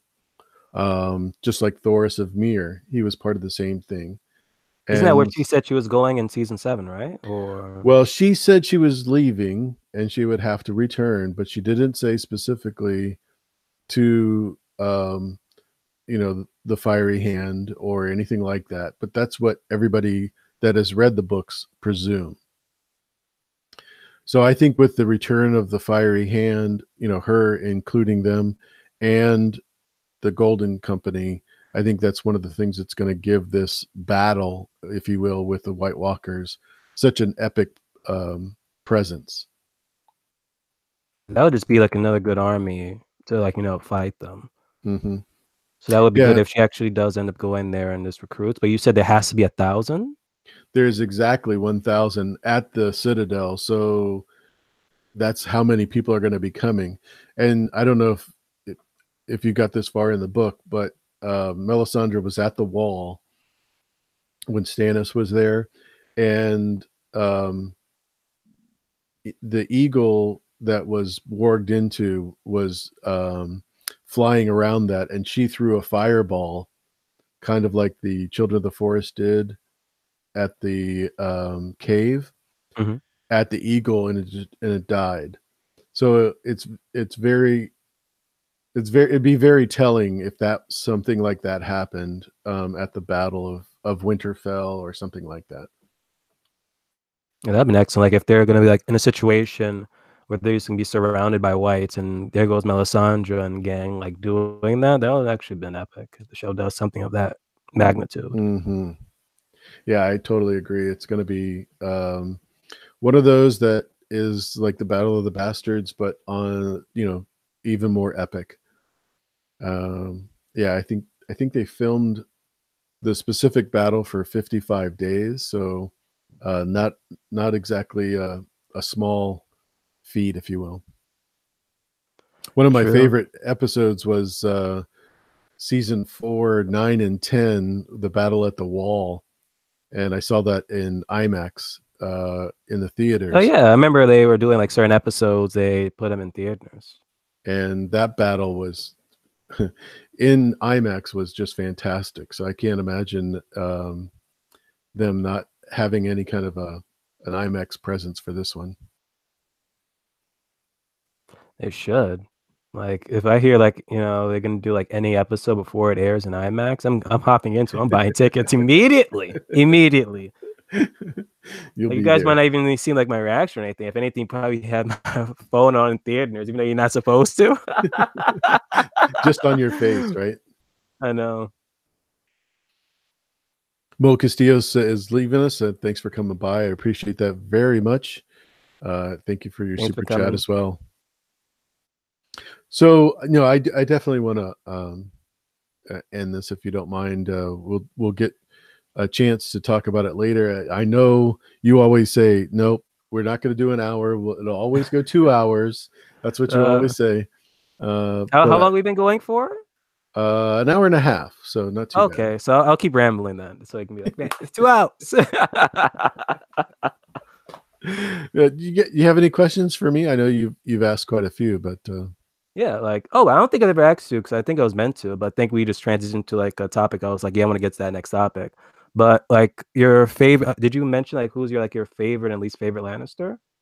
hmm, I don't have a favorite, honestly. My least favorite was Joffrey because of the story of him killing the cat and then showing the kittens to Robert and that sort of thing in the book. Um, it's just, to me, there's a certain type of person that can do that and kind of enjoy it, and it just disturbs me Mm-hmm. to no end. Um, I really don't have a favorite because I've read the books. I have a Tyrion issue because he is not like Peter Dinklage at all. Yeah, that's Um, like one of the things I do here. Like the show and book tiering are like two different. yeah, there's a lot of difference. I don't know Joanna, so it's really hard for me to say that I like her or dislike her. Um, and yeah, Kevin and Lancel, all the ones that I know from the show, I don't like. So it's really hard for me to say I have a favorite. But Joffrey is my least favorite. No favorite at all. Yeah, I can't Okay, even so put someone on the. A Lannister you want, alive at the end. If there's like a Lannister, if they say, okay, we're gonna make like one Lannister live that's currently on the show still alive. If Jamie does something epic in this season, I might want Jamie to come back, but other than that, no. Okay, so this would be Jamie. So you're gonna be rooting for Jamie then. I only root for him if he does something, Yeah, so epic. root that he'll do Yeah. something good. Hopefully. But that doesn't mean I would like him. Even if he did, I don't know that I would like him. I really like Nikolai Coster-Waldau as far as the actor goes. Yeah, I Hmm. think he's done a perfect job in portraying it, just like most of the actors and actresses. Um, I will tell you this. I think Lena Headey, as much as I like her as Cersei, I think they could have had somebody better than her as Cersei. Um, she would have been a much better Catelyn, I think, in the show, which was probably hard for you guys to imagine. Yeah, because Um, I don't want that to happen. but the lady that played Catelyn, I think, did an awful job. I'm not a fan of the way that she was either directed or whether the way that she was actually cast. Um, Everybody else, I think, in the show was cast perfectly, and I think that's one of the surprises of Game of Thrones. To be honest with Think for me, the only thing I just didn't like with casting is just a recast of Dario. It's like, you.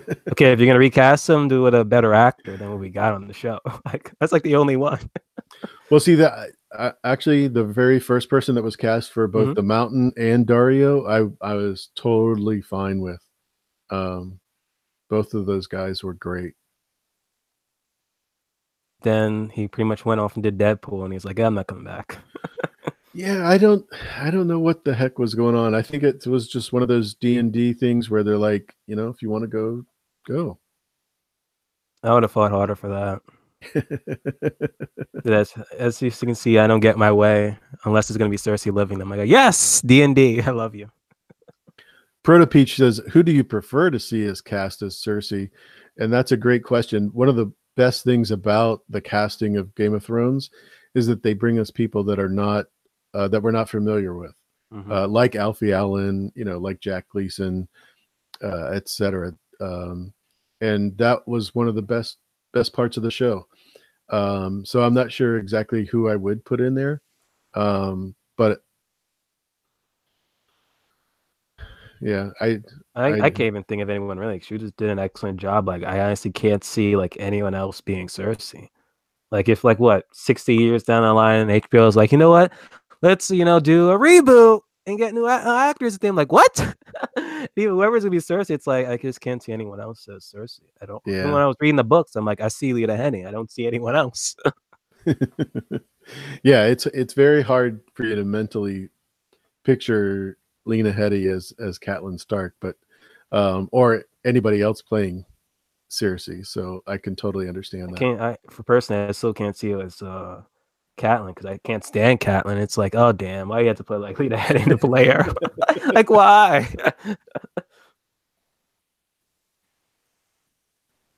Definitely a challenge, isn't it? Hmm. Amanda Nelson just popped in. Hello, thank you for coming. I appreciate it very much. So many great people here. I really appreciate all of you and all of the moderators keeping everything cool. Um, and I think we've got quite a few people that have been in before. So thank you for returning. Remember to leave a like, share, subscribe if you're new. So can you tell me the great question Linda R asked, will Sirio come back? I wish he does. I still think that Serial could have been Jack and Agar for all we know at this point. But if he does come, it'd probably be like a flashback, if anything. But I don't know. Like, is he? I didn't see a body. Did you see a body at you? Nope. So he could just be around, just lurking, and waiting. I would like to see Jack and just return a little bit more than Dario. Not Dario, excuse me. Serial Yeah. at this point. Like, I still think there's like one more thing for Jack and Agar. Because even though that last exchange that they had, I'm just like, that's it, nothing more. See you later, alligator, nothing. But I do wish that he does come back for like the final season, doing something. Even if it's like out of nowhere, like he kills Arya, it's like so pretty much he did what he needed to do for, the many faced god, and then he just ends up like stabbing her or something. I'm just like, wow, that would be something. That would be a twist. Matter of fact, I take my earlier twist back. There you go. Dragon comes out of nowhere and just stabs Arya, and it's like, oh, okay. Yeah, I think I attribute to the actor that played Sirio Miltos would have been it would be really nice to have him back, even if it's just as a background character at Winterfell, as a hooded person or something showing that he's still alive. I think would be Mm. great. And Or, yes, I do think Sirio is Jock and Hagar. For those of you that are asking, there was another question I saw here that was pretty cool. Another shocking one is that if like Arya stabs to death Cersei, and all of a sudden, like, Cersei just like touches her face and bam, it was just, Jack and Agar. It's like I just did that so she can actually get away because she hired me. That would have been something even more crazier. It's like, so fulfilling that we thought that Arya kills Cersei, but in reality ends up killing, Jack and Agar, and Cersei just like fled King's Landing. Carice Van Houten was supposed to be Cersei, according to Plexi, and Oh, I could definitely see that easily. Carice does an excellent job in any other movie that she's made. Most of the movies she's worked in are her husband's creations, and she's done a great job in all of them. So, but I just like her as an actress. wow. So you probably would have been liking even Cersei even more, maybe. No, I would. I probably would, just because she has such a twist to her character.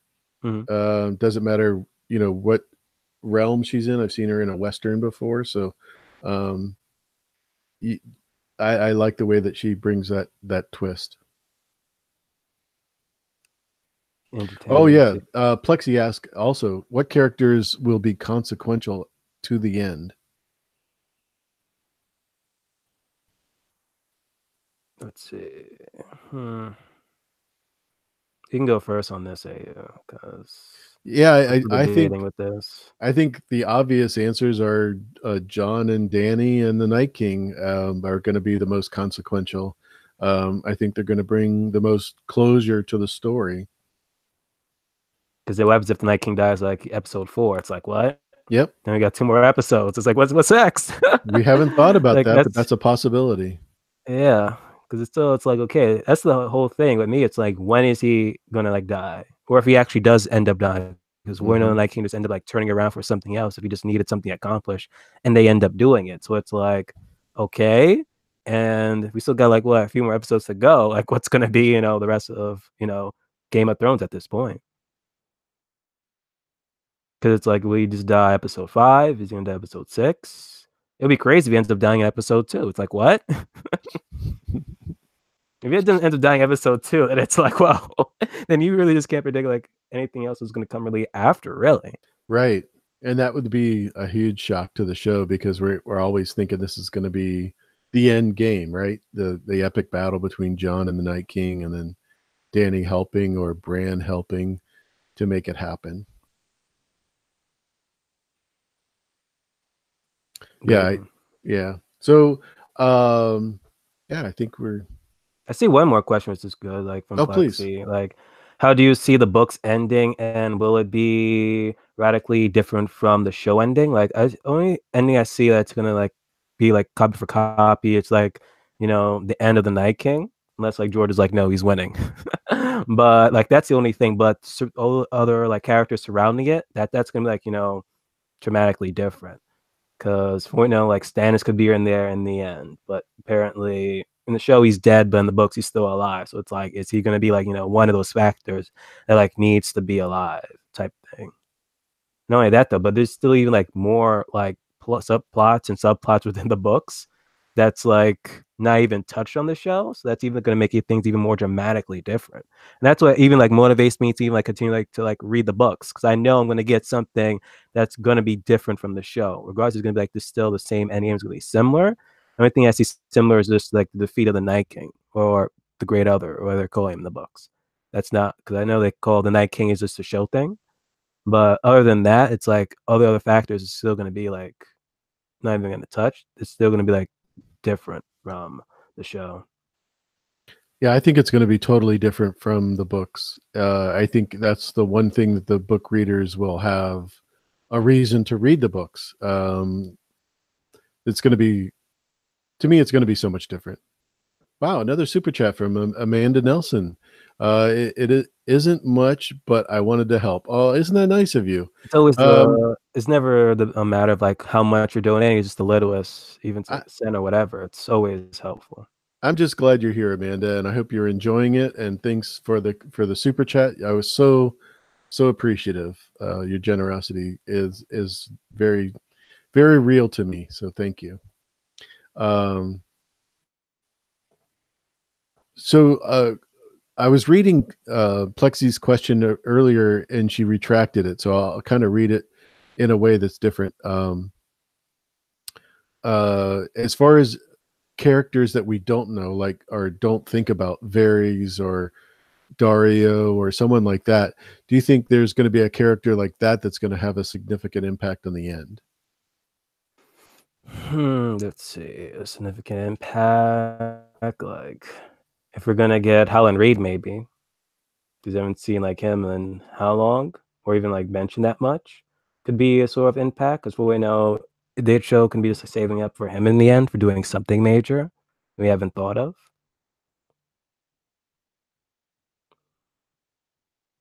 Say that again, David. I'm totally distracted by my chat. Oh, I said, like, Howland Reed, Right? like, that could Yeah. be one, because we haven't really got him from the show, so that could be possible they're just saving him for the final season, and he could just be, like, something, like, major helpful in the end. Yeah, we haven't talked about Howland Reed at all, and I don't think we're going to get Howland Reed, to be honest with you.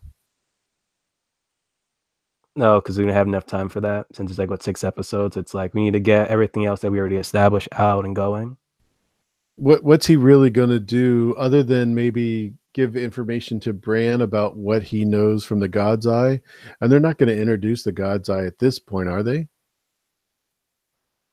It's another book thing, so I apologize if I you know. don't know. Let's just say that. But yeah, like, hey, we got like what a few more minutes in an episode. It's like push him in. But yeah, I think if anything, another significant character could be besides Howland Reed. If anything, if we're gonna get Jockin again, if so, it's like okay, it can be any of importance besides killing someone. Yeah, What do you exactly. think? Yeah, I don't think we're going to get him. Period. I just think that the unemotional exit of Mira Reed was an example of how that's season 8 is going to go. They're not concentrating on that part of the story. Now, so you don't see her coming back? I don't think Mira will be back at all. I don't think she has any reason to come back, especially with the way that she was treated by Bran. Or I'm not Bran anymore. I'm the Yeah. three-eyed. I'm the three-eyed raven.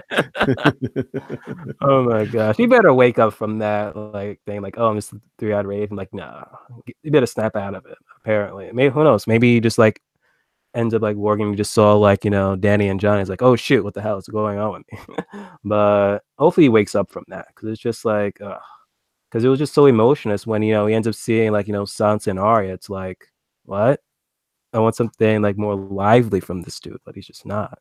And hopefully there's like something that dramatically happens where he actually just wakes up and remember that, okay, I can be both Bran Stark and the Three-Eyed Raven. One of the questions is in the chat as far as if there is a kingdom, the 7 kingdoms or 8 kingdoms, depending on how you count the Riverlands and the Iron Islands, etc. Are we going to get new leaders of each of those, or are we going to get one leader to rule them all? I think we can get like new leaders at this point. Like I do want it to be like, counts whoever just ruling everything to be new people, especially with this war. It's like a whole bunch of people just may end up dying, like main characters. So it's like it just has to be like new leaders from at this point. Yeah, I think so too. But I still think we'll have a king or someone ruling over all of them, but you'll definitely have a leader of each of the kingdoms, just like you have with the 4 wardens of the north, east, south, and the crown lands. Definitely not the crown lands, the Lannisters. The unlannisters. Yeah. If there are even going to be any Lannisters at uh, the end, because if Cersei dies, well, obviously she can't continue the line. But if Tyrion dies, Jaime dies, that's it. Just like when it comes to what's his face, I was going like blanking on his name, the surviving Baratheon. Well, if oh, he is a, Gendry. there we go. Yes, Gendry. Yeah. like is he gonna like continue the line? He might just end up dying. If he dies and that's it, that's the end of the Baratheon line at this point. Yep, for sure. So you got any other Other questions? No, I don't think I can promote it anymore unless anyone else in Any the more chat. Funkos you want to promote? No, just kidding. Yeah, Imagination Realm, thank you for being here. Appreciate it. We're going to close off. Anybody that you want to say goodbye to in the chat, or tell us what's coming up on your channel? So yeah. Oh, you want to say everyone that's in the chat? Okay. Oh, no, you don't have to do everybody, but just pick one person that's special. Nobody else is special, just the one person. Everyone is special. See, now it's gonna see. So now if I say one person, they're like, "What? I'm not special." Oh my god. So Plexi, there you go. You could be the special one for today. And if anyone's like, "Wait, why he's not saying I'm special?" Blame AU. Don't blame me. He made me do it. He made me do it. He says, "Yo, I'll send you 10 Funkos if you just pick one person." But yeah, so yeah, there you go. Thank you again, just Plexi, but everyone who's been like stopping by, Yeah, from Amanda there. Nelson was here. Carrie Nees is here. Kevin Clary, Lady Dreamfire, Linda R. Moni G was here. Moni. OTDA. Yes. Plexi Bertrand, of course. Piece of Me Sand was here. Reese O. Santivia D Major was here. Terry T, the Fearless Mermaid, and the Imagination Realm. All were here. So many others too earlier. Peter Griffin, of course. Icy Spots. Lauren's Corner. So many people. I mean, it's just amazing how many people were in and had great questions. So thanks for being here. As well as those that are watching and not in the live chat. No doubt. Because there's always 100 of those, right? Mm-hmm. And yes, Proto Peach, the one with the greatest, profile picture in the game currently, because like no one else has changed to get to Cersei Lannister. You're not a fan of Cersei at all, are you? If not, why? Why not? Come join us. Come to the dark cool. side. We're welcoming. She is pretty much the Darth We have Vader cookies. of Game of Thrones, isn't she? If she is, will she be redeemed in the end?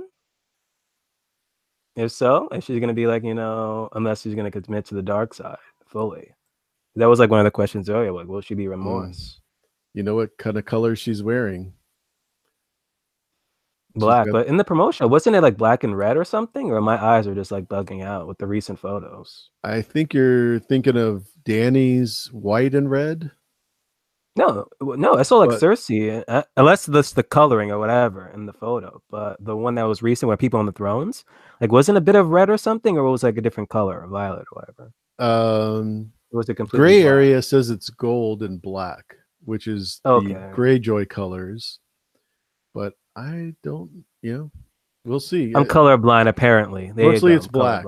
Mostly it's black. So I'm thinking Darth Vader. Okay, and when this stream ends, I'm gonna send you the picture. You're gonna tell me, is it there or not? No, I've seen the pictures. As a matter of fact, Costume Co. Heidi from Costume Co. is going to be on Monday night. She is the costume designer authority, so I will go by what she says. How's that? There you go. From her, I'll know if I'm colorblind, because at times I'll be like, that's this color, that's that color. People are like, no, it's not Fandom, it's this color. I'm like, okay. Fandom D Saint, thank you for being here. I'm going to be on tomorrow with Lauren's Corner after Geekend News from Geek Chat 1. If you guys want to check that out, make sure that you go to that YouTube channel. Sweet. And it is exactly what it says, Geek Chat and then the number 1. Do you have anything coming up that you want to promote or talk about? Yeah, so currently I got like no Game of Thrones content. So if people are like, where's the Game of Thrones content? Yeah, no, it's dry until like, April, was it 14th? Yeah. Is the premiere date. So yeah, until April 14th. Yeah, that's probably gonna be like Game of Thrones content there. I think a while back I did a Stannis video. I think I did like a breakdown of Stannis because I lost a bet in Westworld. And they were like, okay, so you're gonna pretty much make a Stannis video. And I was like, what? I think for like 2 months, like I was like, oh my gosh, I can't believe I have to like make this Stannis video. So I just took my time with it. I didn't rush it. And then finally I did a Stannis breakdown video of him with zero shade. Because if people know me, I did not like Stannis on the show. So that was like one of the stipulations, make a Stannis video with no shade. So I'm like, okay, I don't know how this is going to be possible. at all. It's like if I tell like John here, like, oh, make a Jamie video, nothing bad to say about him. Or if T Baby make like what 3 Lannister videos, Jorah. zero shade, or even Jorah. But I enjoy her like Jorah thing. Like I just love it. To this day, like there's like one of the videos in my watch later list Mm-hmm. that have under like the title Happy on my playlist I put privately. It's like videos I watch from Saturday Press. Like one of those videos is the one that she latest did on Jorah. I stop touching things. Oh my gosh. Every time I watch it, I still die with laughter. But yeah, It's like that's like the hilarious. only content that I have currently that's not Game of Thrones, but I have like stuff like The Gifted that just ended, so I'm not doing those reactions no more. There's like Black Lightning, there's Legacies, another CW show, Gotham. Supernatural, Gotham, which oh my gosh, the last season so far is pretty damn good. I'm really starting like a new show. I'm not sure which one yet. I remember she was in the chat. Ree was like, you should start doing Empire, not Empire, excuse me, Umbrella. Mm. The Umbrella Academy. It's on like Netflix. A Mm-hmm. lot of people are talking about that. There's that one people suggest me to watch. People suggest me to watch, what's the other? Assassination type of class. I know it's not Assassination Classroom because that's like an anime slash manga. But that's like another one people tell me. But I'm probably gonna lean towards the Umbrella Academy because like everyone is telling me it's good, that I should watch it. So I'm like, okay, let me react to it. React like first 3. If it's good, I'll continue. If not, oh well. But yeah, those are pretty much just gonna be like line up for like my channel at this point. I'm probably gonna start those either Monday or Tuesday, since they're Mm. pretty much like free from there. Because with Black Lightning nearly about to wrap up, and then The Gifted just ended. Because at this point, it's like I'm pretty much doing at least 4 to 5 videos a week, and like one of those days, like Thursday, I'm just loaded with like 3 videos. I'm just like up almost like 5 in the morning. Like I just don't sleep, and I hate it. It's like I would wish to sleep, and Yeah. but it's like I don't think so. And then it pisses me off that some shows have breaks. Right. So it's like they could just easily just end the series, and it's not like 22 episodes. It's like some series are just like what 12 to like 16. I'm just like, just do it 16 weeks straight. There you go. But no, they have decided to take a break. And next thing you know, I'm pretty much gonna be doing at least watching like 4 shows and doing 4 videos. That's like 3 hours each completely of me doing. So oh my gosh, it's only like literally just 12 hours right there. So if my math is correct, maybe it's not. Yeah, 12 hours. Too So long. it's just like Yeah. stress. It's just gonna be stressful. I probably should have to break stuff up. That's what I have to do. Oh, and yes, lady. Dreamfire is like Riverdale. I wish I can react to Riverdale, but there's just some points I'm just like I just can't react to this live. And that's like one of the shows I love. At the same time, it's like I just can't play the heart of me. I just can't. Very. Assassination? No, not that assassination, Laura. I forgot like what's the name of it. Assassination something. It could be that. But I'm not 100% sure.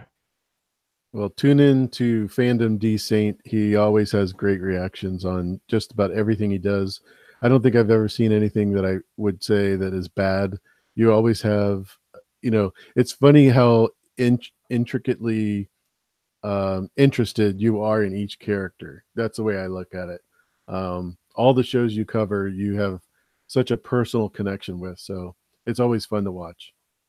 That's why I pretty much react to like stuff that I know I'm gonna enjoy, and force myself to enjoy it, because then it just pretty much take the fun out of it, and then it's pretty much just me watching something that I hate, then spend like 3 hours editing it and like uploading and doing all this other stuff.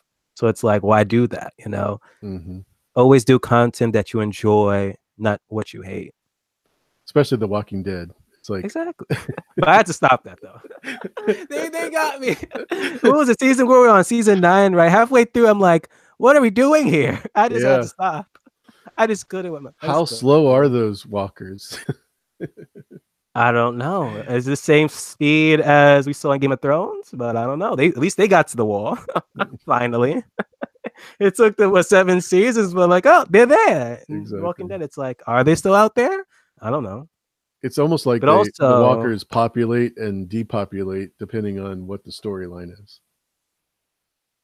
true, very true. And also, I'm on co-hosting on the Citadel of Trivia with Mary B and Sword of the Darkness, but also on there is like Westeros Sea Ninja, Mill, Felicia, and we having like newcomers like Ben. I'm sorry, I'm Super Five Ben and Chrissy of Old Stones. Like she was like one of our like new guests that was on yesterday, and they were like doing like their 52 pickup, which is just random trivia for that one. And then sometimes we Mhm. do tile specifically focused on like one specific like category. I think this coming Friday is going to be book one, Game of Thrones. We're going to do that with me, Mary B, and Sword of the Darkness.